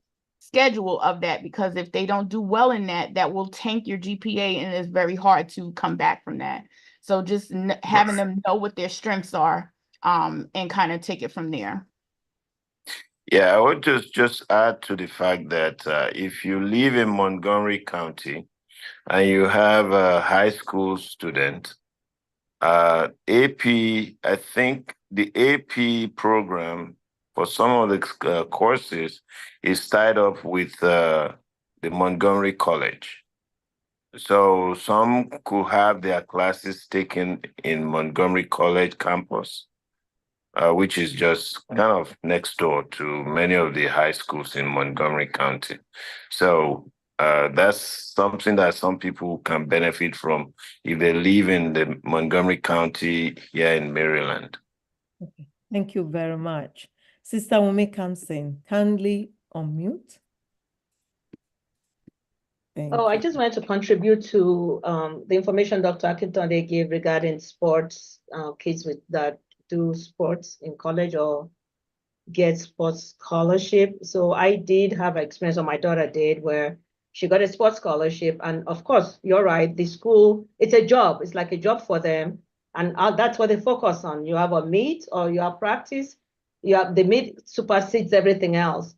So what happened in my situation was, I mean, my daughter, seeing that the first 2 years, she was able to go to actually transfer to a better school, still with the same scholarship, even though it wasn't a Division One. The first one was a Division One, the other one was a Division Two. They balanced the academics and the sports, so which was a better fit for her. And of course, she also was in a science. She was a science major, and she was able to graduate in 4 years. So I just wanted to say that you're right, that the students have to be very strong, but also it depends on that student. You have to know that this is what you're getting yourself into. So the parents need to make sure that they're advising them that that's what's happening. So I just wanted to add to that. Thank you. Thank you. Thank you so much. I wanted to say this, that with students in high school right now, we talked to one of my nieces, Sally, who got full ride herself. She did this all herself from high school. She actually has a story with this sport. Her brothers are 6'5", 6'6", and they had basketball scholarship, solid students also. They did fantastic. And she too, she's a female. I think she's 6'2". But she doesn't want to play basketball. Everybody expects she'll play basketball. You know how Africans are. Your brothers are doing this, you do this. And she didn't want to play basketball. So she decided she was not going to stress her parents, and she started applying for scholarships from high school. So if you have high schoolers, please let them do this. And she said what she found when she was looking for scholarships was that she didn't qualify for some. She could apply for them when she gets to the freshman year, sophomore year, junior year, or even senior year. So she started a spreadsheet where she puts these scholarships when she should apply for them, because they every year, and when the due date is, and when she will get the result. So she had this spreadsheet. So she kept applying from high school and was getting money. And, I know you mentioned the account that this money goes into, 529 scholarship account, is where it goes into from elementary school, actually. The money starts going in there. So as she got into college, and when she gets to the particular time that a scholarship will be ready to be applied for, she would apply for it. She would apply for it and get it. And she went to college full ride. Not only that, she talked about the deans, that the deans in college have scholarships. If you don't ask, like Melissa said earlier, you don't get. So, just writing to the deans, she said there are 2 deans, academic dean and one other dean. You write to them and tell them that you need of scholarship and what kinds of scholarships are out there. And they will give the scholarships, maybe 5,000, 10,000, they all add up. Yes. So you've got academic scholarship already, and all these other scholarships would help with room and board and all other things. Yes, and that just also for the scholarships, when you mentioned about asking the dean, all schools have departmental scholarships. So if you are going in for finance, you would reach out to the dean of finance. If you're being a teacher, the dean of education, and anyone that wants to be a teacher, there are so many scholarships for teachers because there is such a dire need, especially if you are going to stay in your home state. They have scholarships where you can kind of sign on that after you complete college, if you promise to return to your area, especially if it's any type of rural area, things like that, where they will help you pay for college. So teachers are needed really badly. So, they do have scholarships for that. And I just put a link in also on the Thurgood Marshall College Fund is a great program if you are interested in any HBCU. I know a young lady who served as a mentor for my daughter. She went to Lincoln University in Pennsylvania, and now she's getting her master's at North Carolina A&T, and she has not paid anything. The Thurgood Marshall Scholarship Fund, and it's not all need-based. So if anyone is interested in that for HBCUs, I just put that link inside the chat. I see Mr. Reginald had his hand raised. Yes, I see that. Kindly unmute. We saw you. Okay. Well, I just wanted to add a little bit to the 529 equation. Yes, please. One of the things that we're doing at Merrill Lynch, Bank of America, is the fact that we're going into, we're talking with parents right from the elementary school in terms of the 529. Now, one of the financial education series, we have them front and center, kids in the elementary school. Now, one thing that I'm trying to do now is to take this program out to elementary schools in our community. I'm up here at Tyson's Corner, McLean. So, I mean, the kids there don't really need this because they're from the affluent community. Right. But so I have to now pivot and redirect all my efforts in terms of targeting elementary schools in our community. And so, either it's going to be through the churches or through the PTA, but that's something that is currently ongoing. And I hope I can connect with some people on this program tonight so that we can continue to move forward towards that direction. So thank you. Do me a favor, please. Put your information in the chat box. Okay. This is another gem, another gold, platinum in our community. And when we do financial health, we want to bring you back. But please, for our children now, from elementary going forward, can you put your information in the chat box so that we can connect with you. All right. It's very important information because when I talk about 529, it's usually one of the first questions people, what is that? And so they have never heard of it. And especially when you are, so I mentioned I work from home, and I work for a government contracting company. So I used to live in Northern Virginia. I used to live in Prince William and Loudoun counties. So I'm very familiar with the area, and my job that I work for now is in Alexandria. But you have areas that are like in Prince William County where you have parents who don't even have bank account, like regular bank accounts for themselves, and trying to educate them about the importance, and you might not be able to put in as much money as someone who lives in McLean, but $20 every time you get it, and then making people realize that one of the things I had to learn, because I used to be financially irresponsible, and I had to learn that you have more money than you think. So it kind of drives me crazy. On prime time, I see, great big limos and all these productions. And then I say, how's your bank account? And we don't have savings. And some of it is just lack of knowledge. And then some of it is just a lack, in my case, it was discipline, and having a discipline to do that. So, I definitely always, when I talk to people, I'm not talking to them from a high pedestal. I come in and let them know of all of the things that I went through, car being repossessed, all these things. I'm driving around in Mercedes Benz and living with my grandparents, all stupid things that I did that I don't want them to do. I don't want Madison to do. So just sharing that information. So thank you, Mr. Reginald, for the work that you're doing. Thank you. Yes. Thank you so much. Yes, I appreciate him so much. And look, you have his time. Connect with him. It will give you time and walk you through different things that are needed. Thank you so much. Thank you. We have, I know from London, from United Kingdom, she'd like to know, or he, I'm sorry, because that can be a male or a female name, right? I know. No, it's a female, I think. So would like to have information for United Kingdom. Yes, unfortunately, I don't have any information for United Kingdom, but I'm going to start looking into it because I had mentioned on our last call that we received some information from Oxford University, and they were interested in Madison participating in a global leadership program.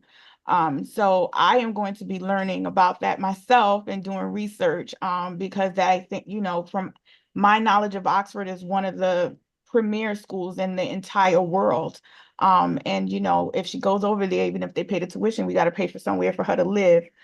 So just trying to understand how that all works in international, because I did have a lot of students at a presentation where my daughter was being honored. Someone had come and asked me about international students and the application process, which I'm not well versed in, but I'm committed to learning so that I can help other people from other countries who are interested to come into the US to study. I have just, you know, I have a full-time job, and this is something that's kind of morphed into another full-time job. So just trying to have a balancing act where I'm not neglecting my first ministry, which is my family. And then I can definitely be of service to other people. But unfortunately, Anya, I believe her name is, I don't have information for the UK right now, but when I learn and research, I will reach back to Dr. O, and then we can connect. Thank you. Thank you so much. Somebody's asking, how can they get this recording? It's on YouTube. It's being recorded live right now, and it's on Facebook.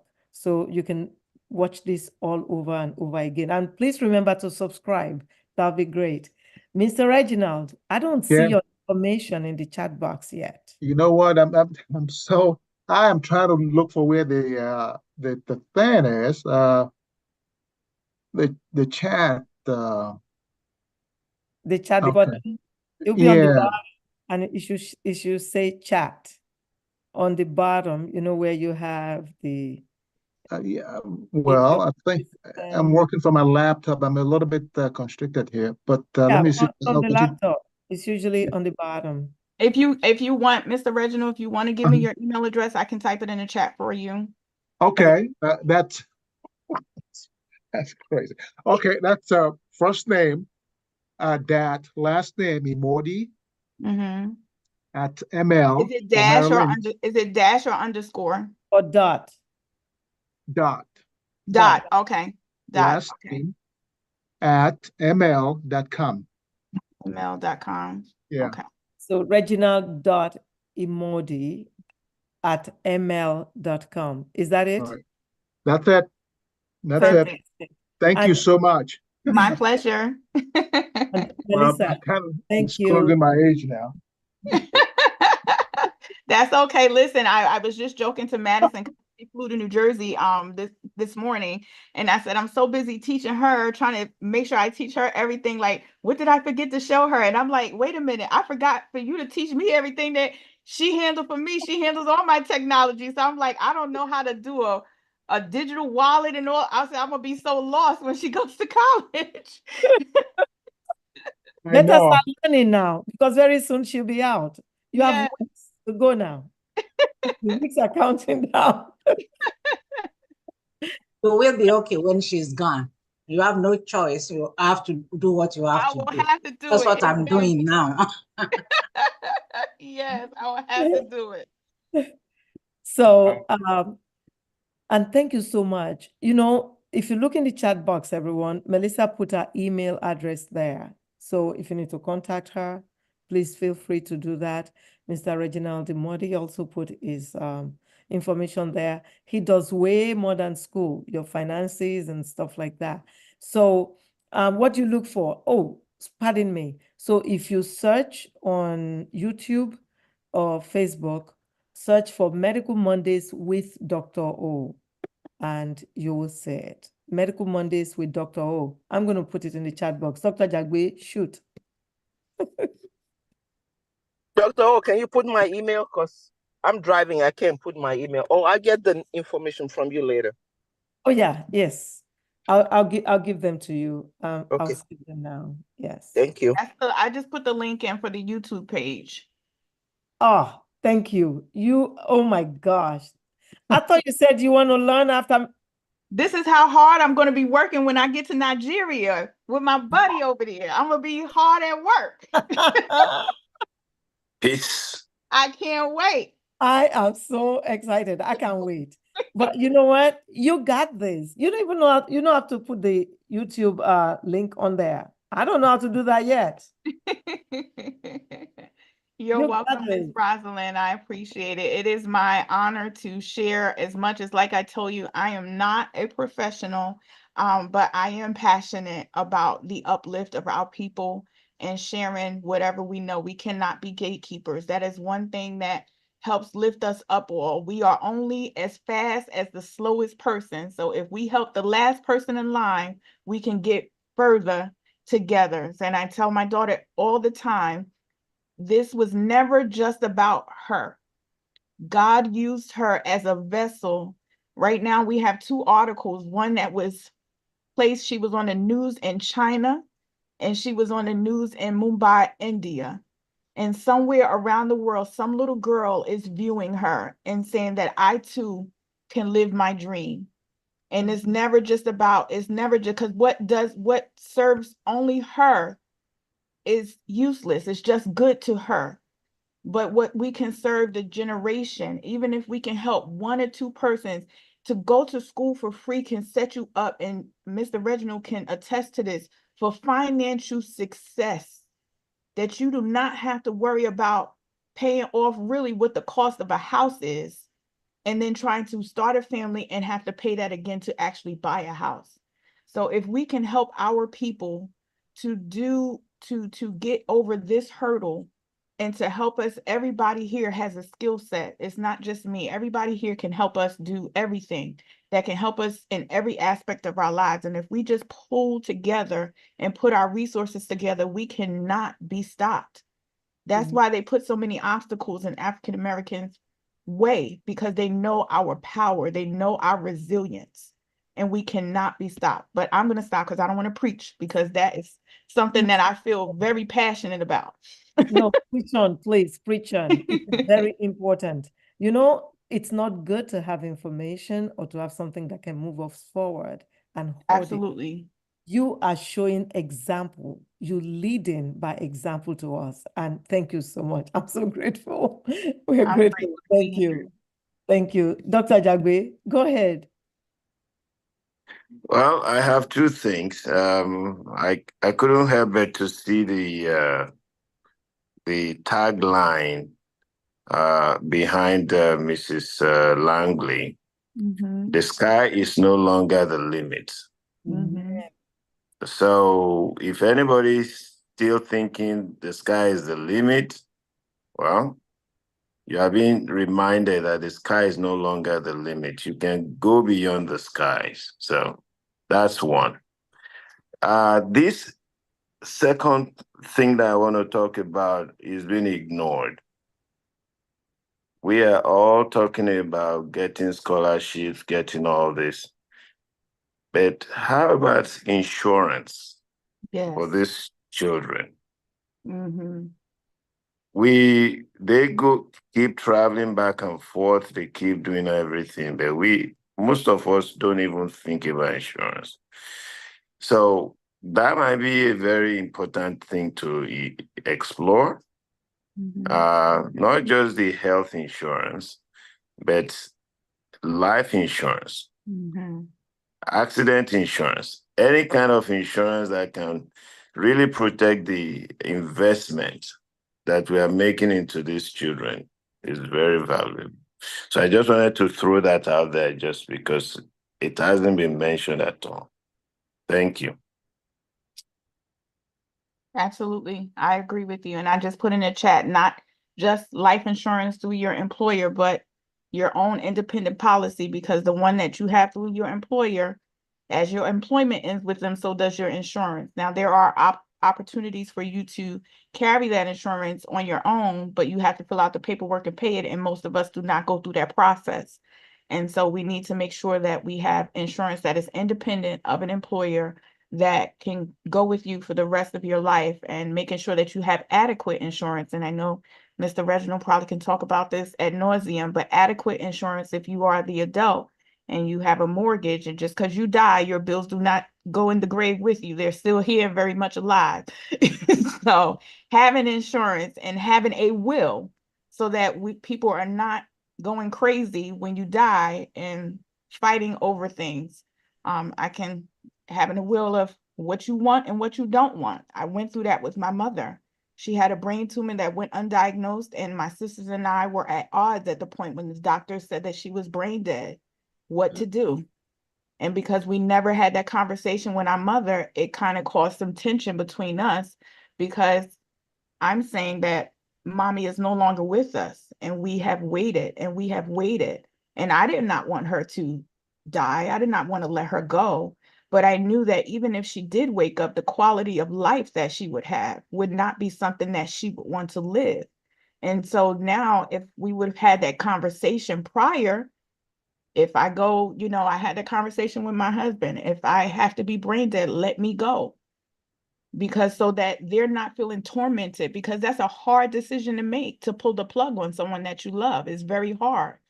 But how you can give, that's a gift to give to your family. If you just say, I don't want this, I don't want that. If this happens, of course, you can't cover every scenario, but just the general. So I think that is definitely a great segue that you put in, sir. Thank you so much. Thank you for sharing that personal information. It is true. And I hope we take it seriously. I'll see how we can get Mr. Reginald on the platform sometime soon. It is important. Thank you. Mama, Mary, kindly unmute.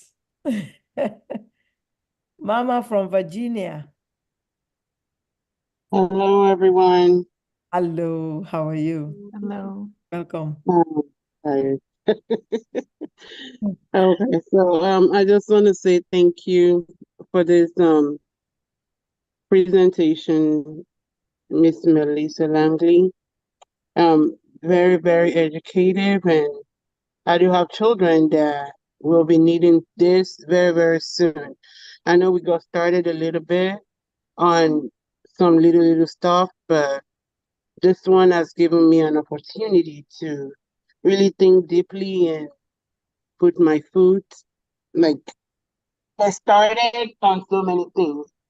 I just want to chip in that there was a conversation I was having with someone, and I think mentorship is extremely important. So, and having information like the one you passed through to each and every one of us, and having that person that will be able to share the information with us is very important, especially in the Black community. And they told me about, I think it's 100 men something. It's here in the state of Virginia. So I think they do like mentorship, scholarship. They might be on maybe on a local and not a lot of money basis, but those are some of the things that we as Black people can utilize to our advantage and be a mentor to the upcoming generation, and like everybody has said, be able to share information because you don't know how helpful that information might be to the next person you're passing it to, and just encourage the next person to pass it on to the next person so every one of us can benefit from it. So once again, I say thank you. My pleasure. For everything. I really have to say something because this has really blessed me beyond your imagination. So I appreciate. And hopefully in the future, we're going to be talking about billions that we got in scholarship for my children. Absolutely. And to that. Thank you. But you said you have children that will be starting soon. It is now. You can start from elementary school. Yeah, we kind of started. We got some scholarships already. So fantastic. Not a lot, but we do have some. Yeah.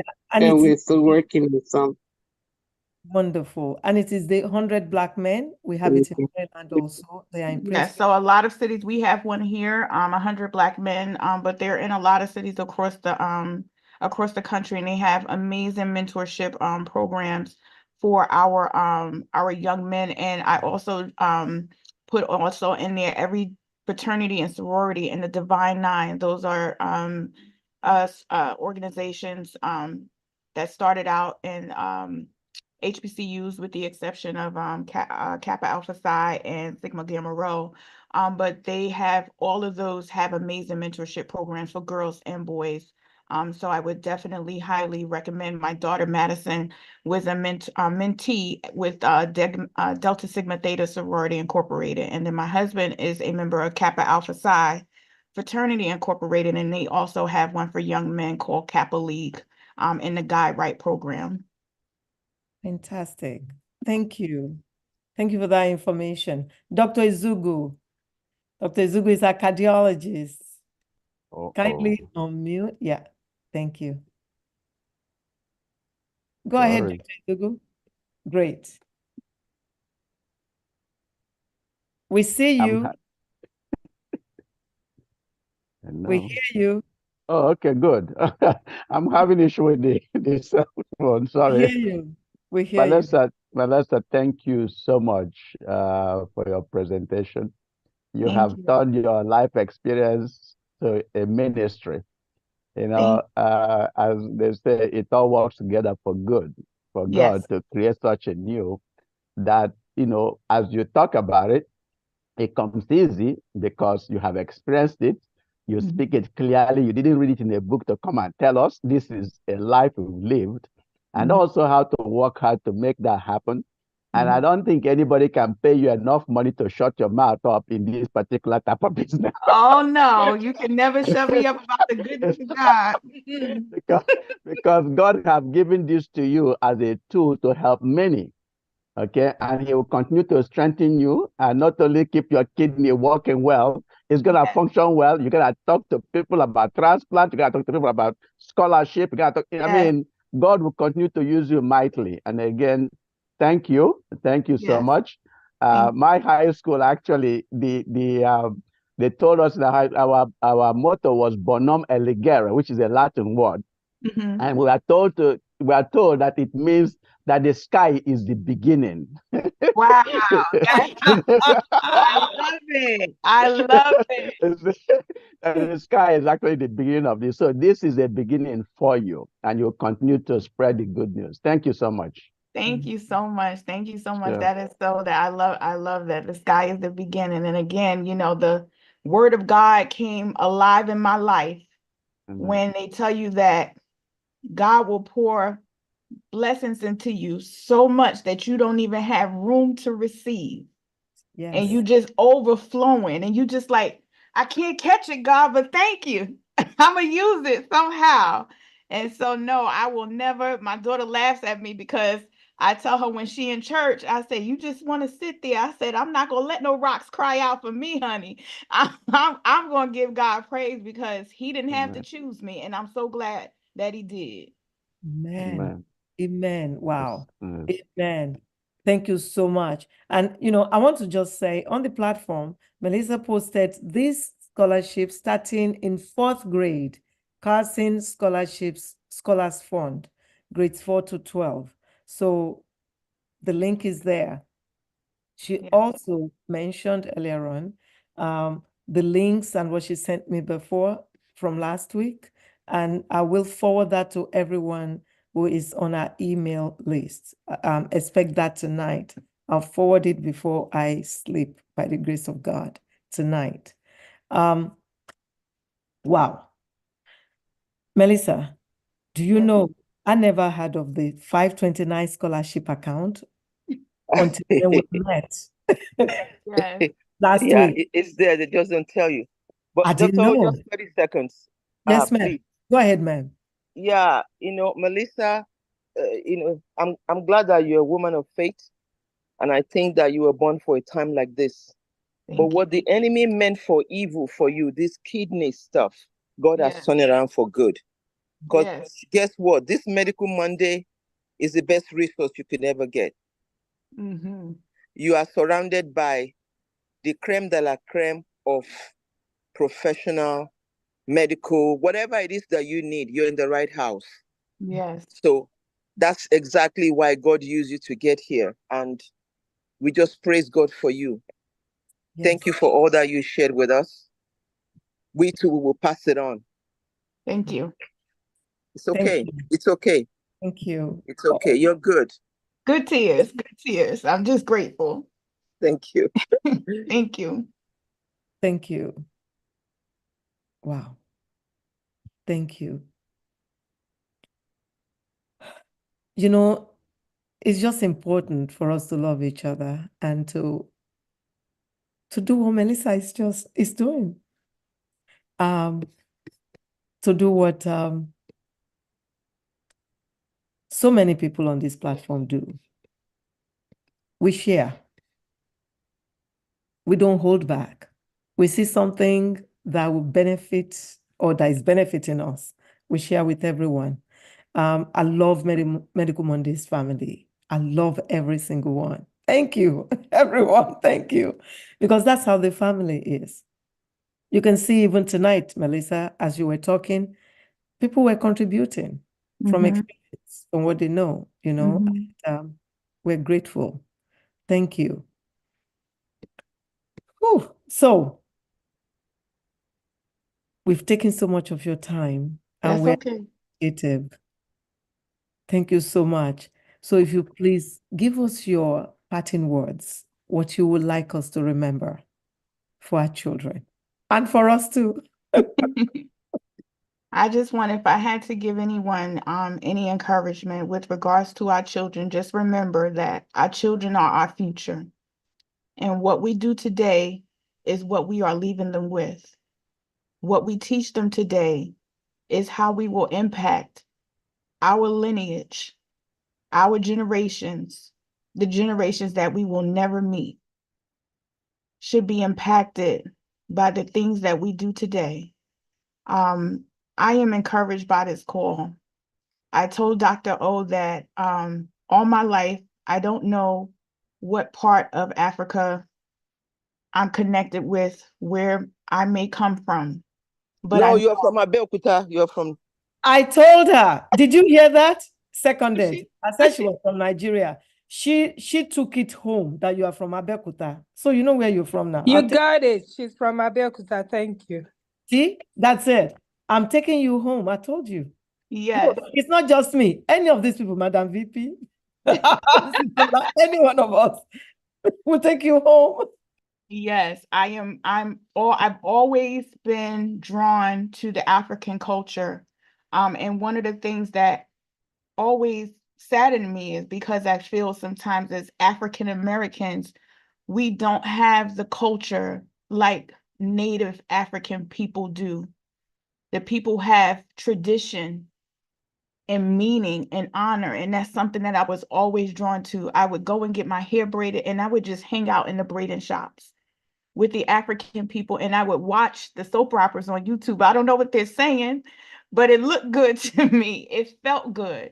And when I'm in the midst of people from African descent, I have a feeling in my body that I can't explain. It makes me come to tears because I love it. And I want to go home. And that was always my dream. You're coming home.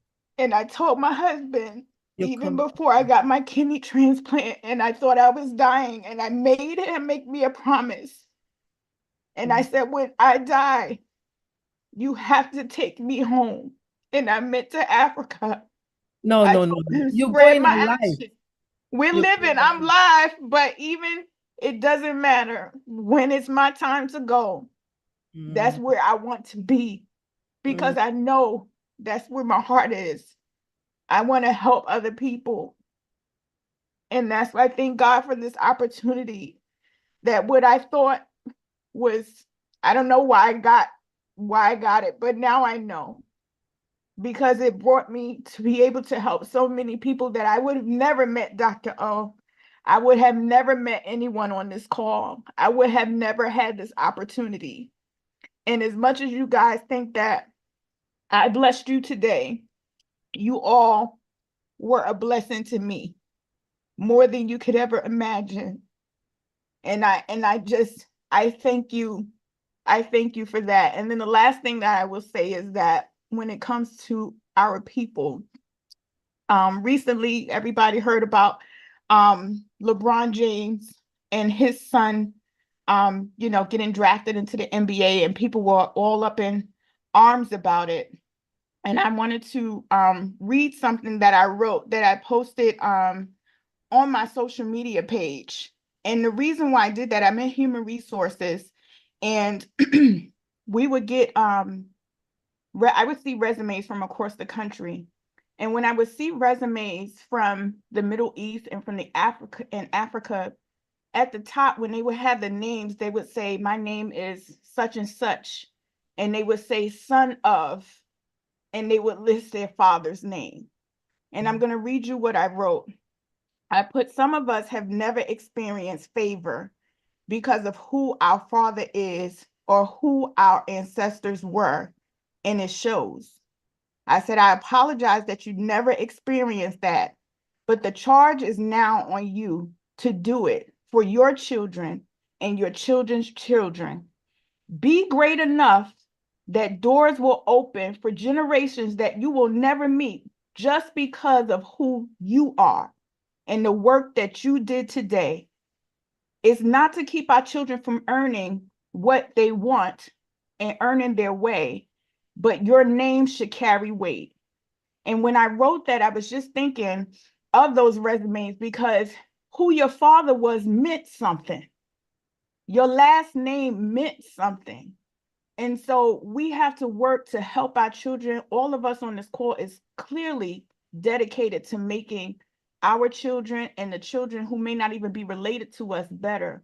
And we just have to keep working to those who are not ready to go here to get them ready, because we are all that we have, and we have to stick together. So I thank each of you for your time, and I thank Dr. O for this opportunity.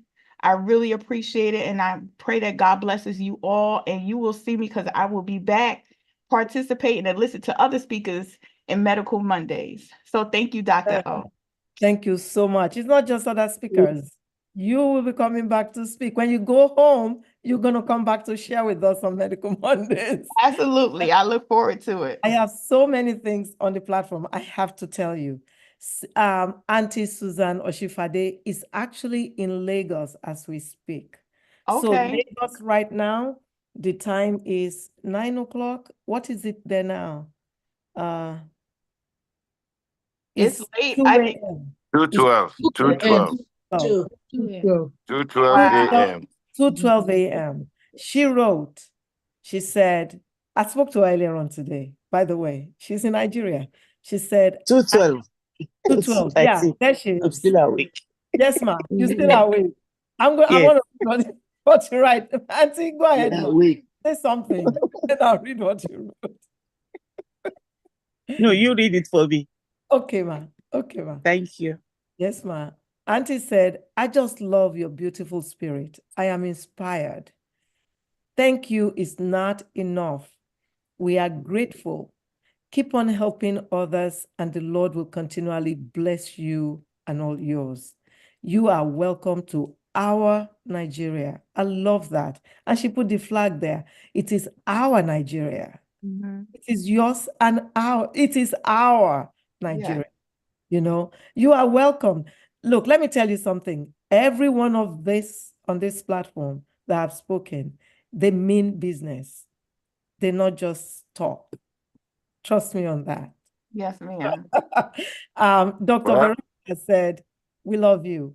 Dr. Jagbe, were you going to say something? I was just going to say, somebody else puts there, you don't want to become like the jollof rice. Well, between Ghana, I'm not there yet.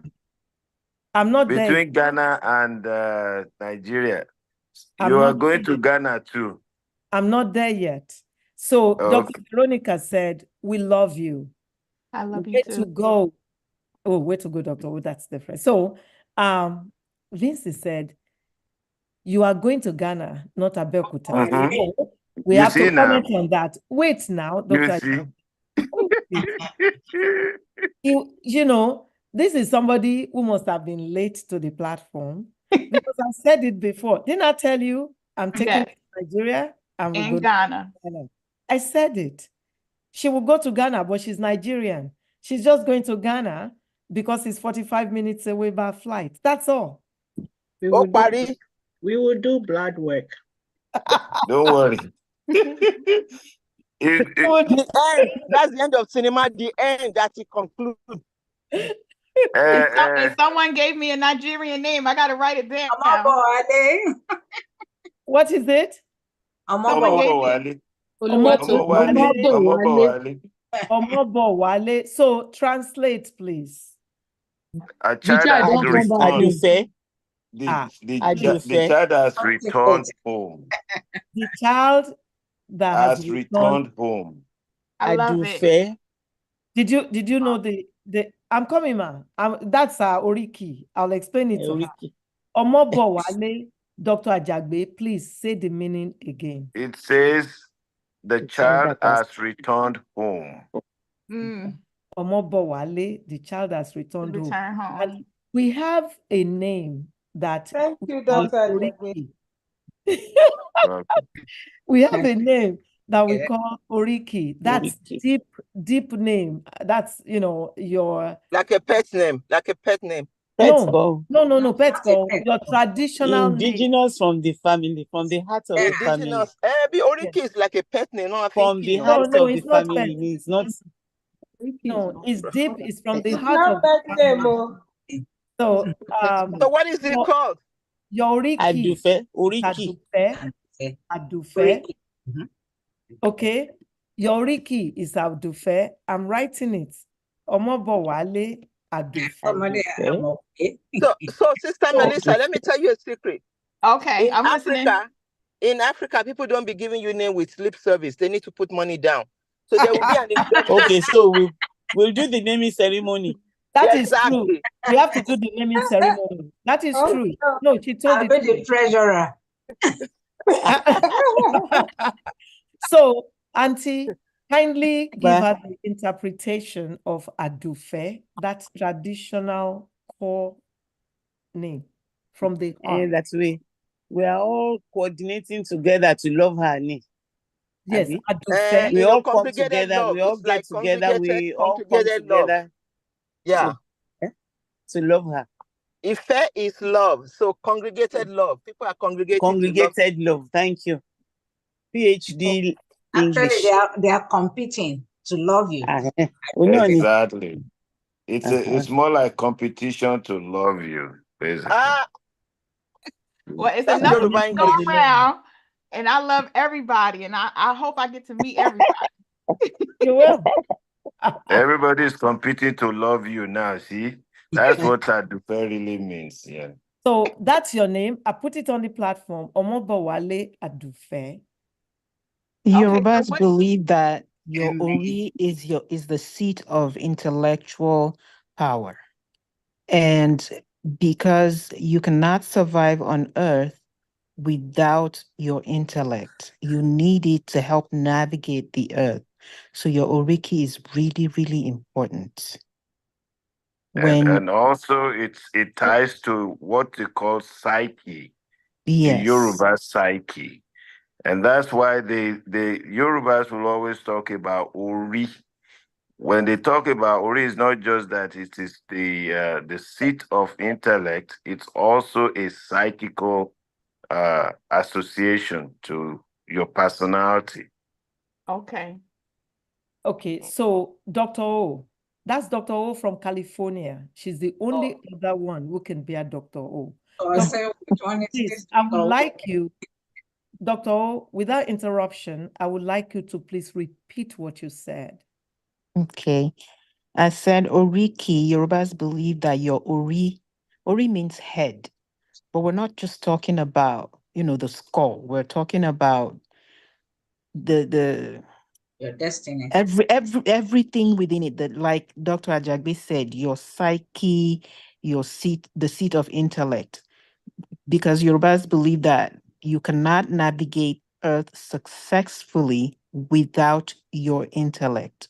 So that is why we give an Oriki. Ori means head.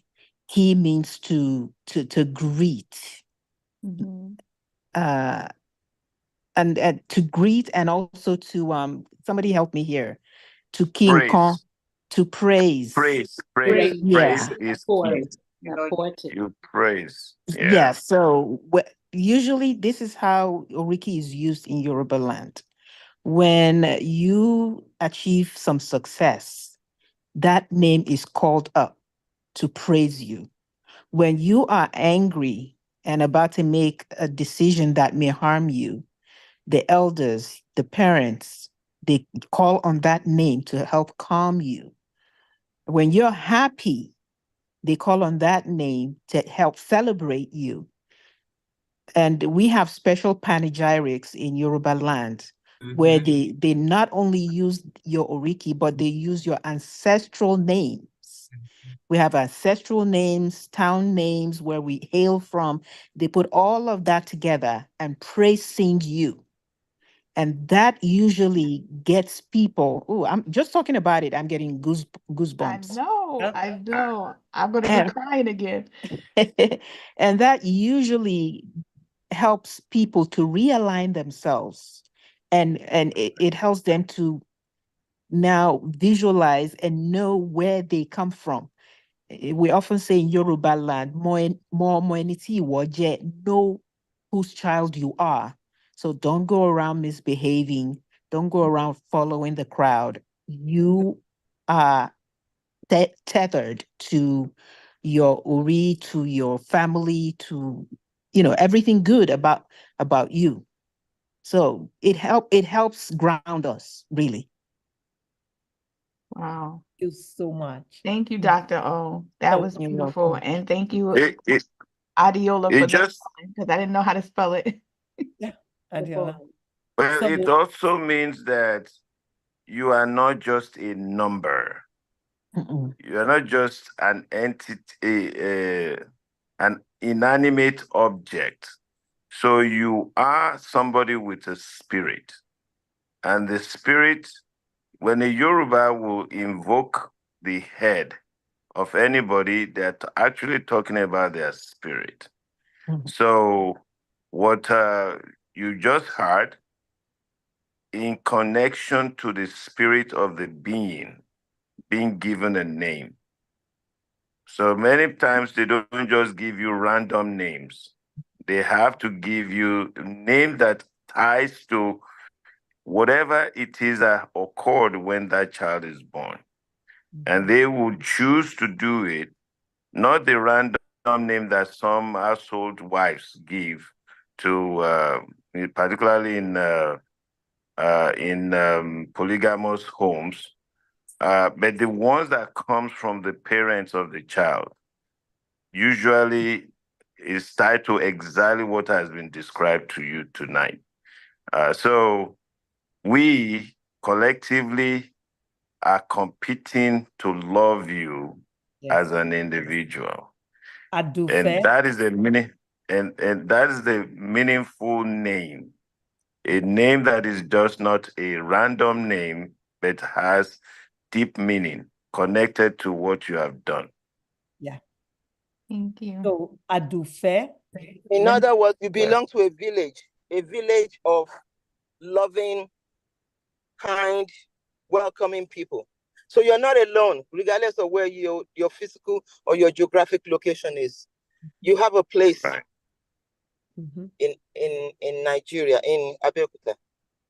That's right. Right. And on I'm the from money. Abeokuta too. Right on the money. And she's from Very good. Abeokuta too. See, all the Abeokutas, we've wooed you. You are Me too. Bow We wow. did here. Bow wow. Bow wow. So, Nice. Adiola, okay, this is Adiola. Come on, show your face again. The Adiola who said you loved. That's her. Say something, Diola. Wow. Uh-huh. I don't know where to start, but it has been an awesome time because for the fact that some of us that came late to the state and we feel we don't feel connected enough to find ourselves, and seeing somebody that is here that is longing to be back, it is just like wow. Yes. So I love the spirit, the fact that we should cherish where we come from, and so you don't lose it. So I want to be among those people that will be celebrating you and helping us to see the reason why we must not lose our identity, irrespective of wherever we have found ourselves now. We should still continue to hold on there to it because other people, they're looking forward to it. They're longing for it. And it's priceless. So Dr. O, yes, you know ma'am. what just happened now? No, ma'am. Adiola is going to write Melissa's book. I was just going to say that. No. Seriously. Thank you for the connection. Thank you. That I is was God going speaking. to tell you that she's a writer and she also helps, people to write books. She's helped so many. I've been in at least 2 or 3 now, book signing of people's books that you have written, help them write. Melissa, she's going to write your book. Adiola, Madam VP and I have volunteered you already. There we go. And thank you so to much. Write your book. I was just going to say that. So, Dr. Adiola, Dr. Popola said, the spirit of giving is the reason for life. We are created to give, not to take. The Almighty appreciates us when we give, create. Dr. Akitonde says, thanks for being a blessing to others. And Sister Vicky said, thank you. May God bless you too. Thank you. Lindsay said, thank you very much for this insight. God bless you and your family and wants you in Ghana. If we don't take you to Ghana, we're in trouble. It says, God bless all the leaders on the line.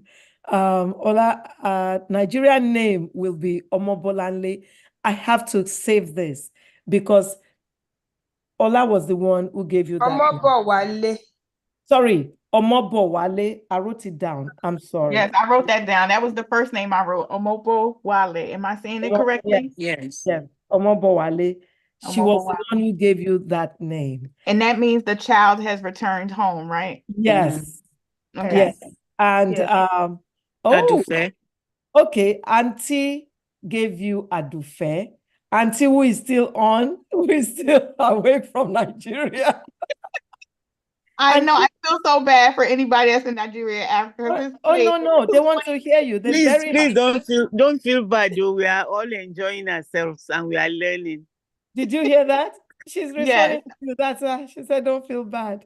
I This is Dr. O who spoke, who explained that Adufe that Auntie gave you. Dr. O, speak up so you can come on the screen. I want her to put a face to your... Yes, hi. Hello, how are you? Hi, Dr. O. I'm She has to send joining, you- I'm she has to joining, send I'm you to competing in Hold loving on, you. Hold on. I'm advocating for her. Hold on.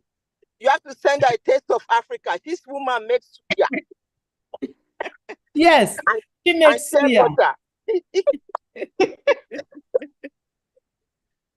She does. She makes, look, amazing suya. Really? Now, what is that?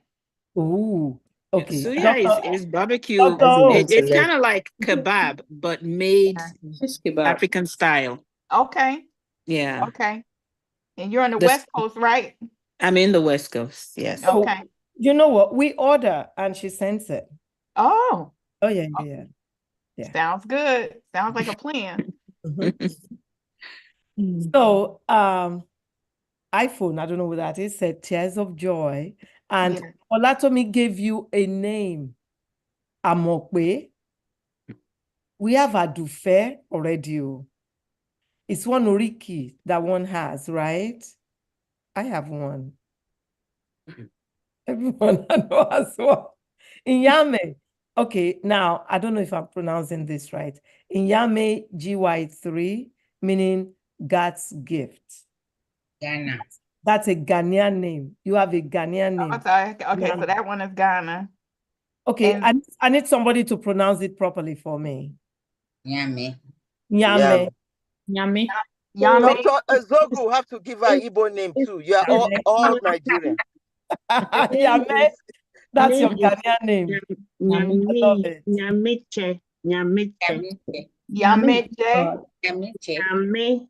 God's gift. God's gift.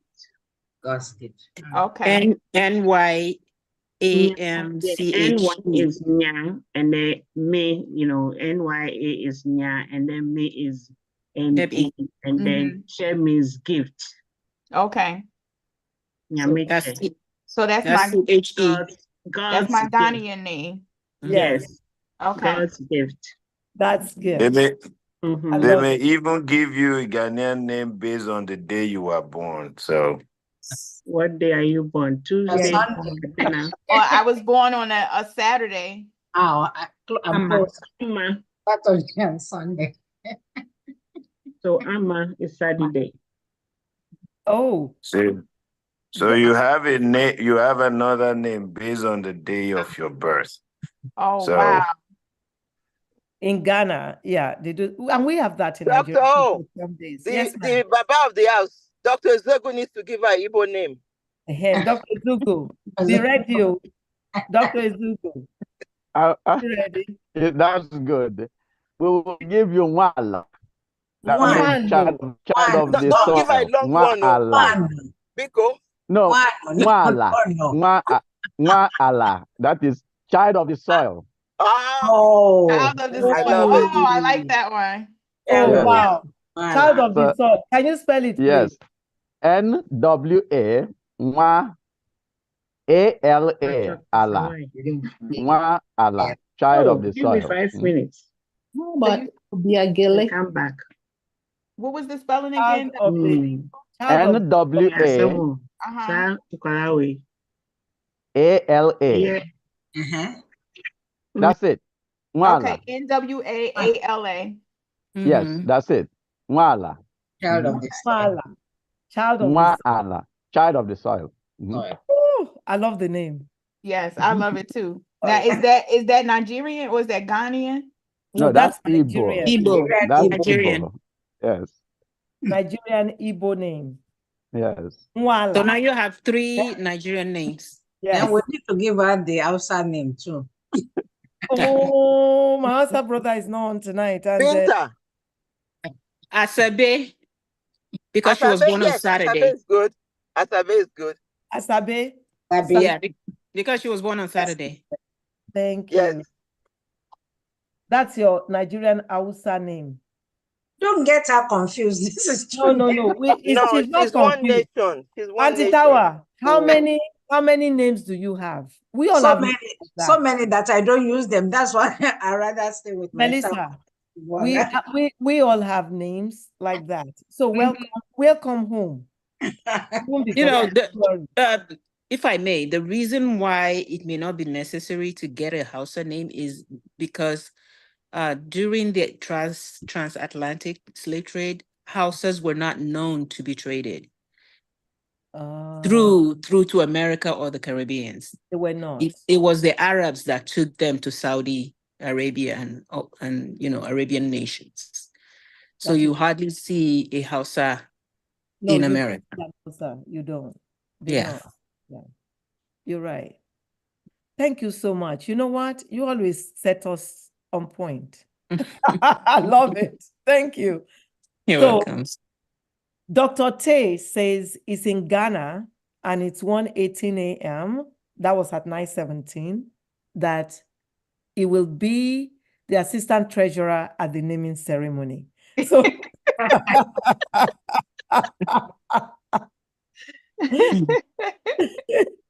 Dr. Gokwala said, excellent analytics of Oriki.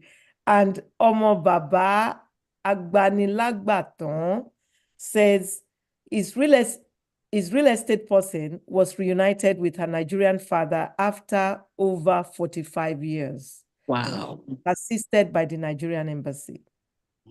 Wow. That is amazing. God. Oh my gosh. I would have loved to be at that reunion.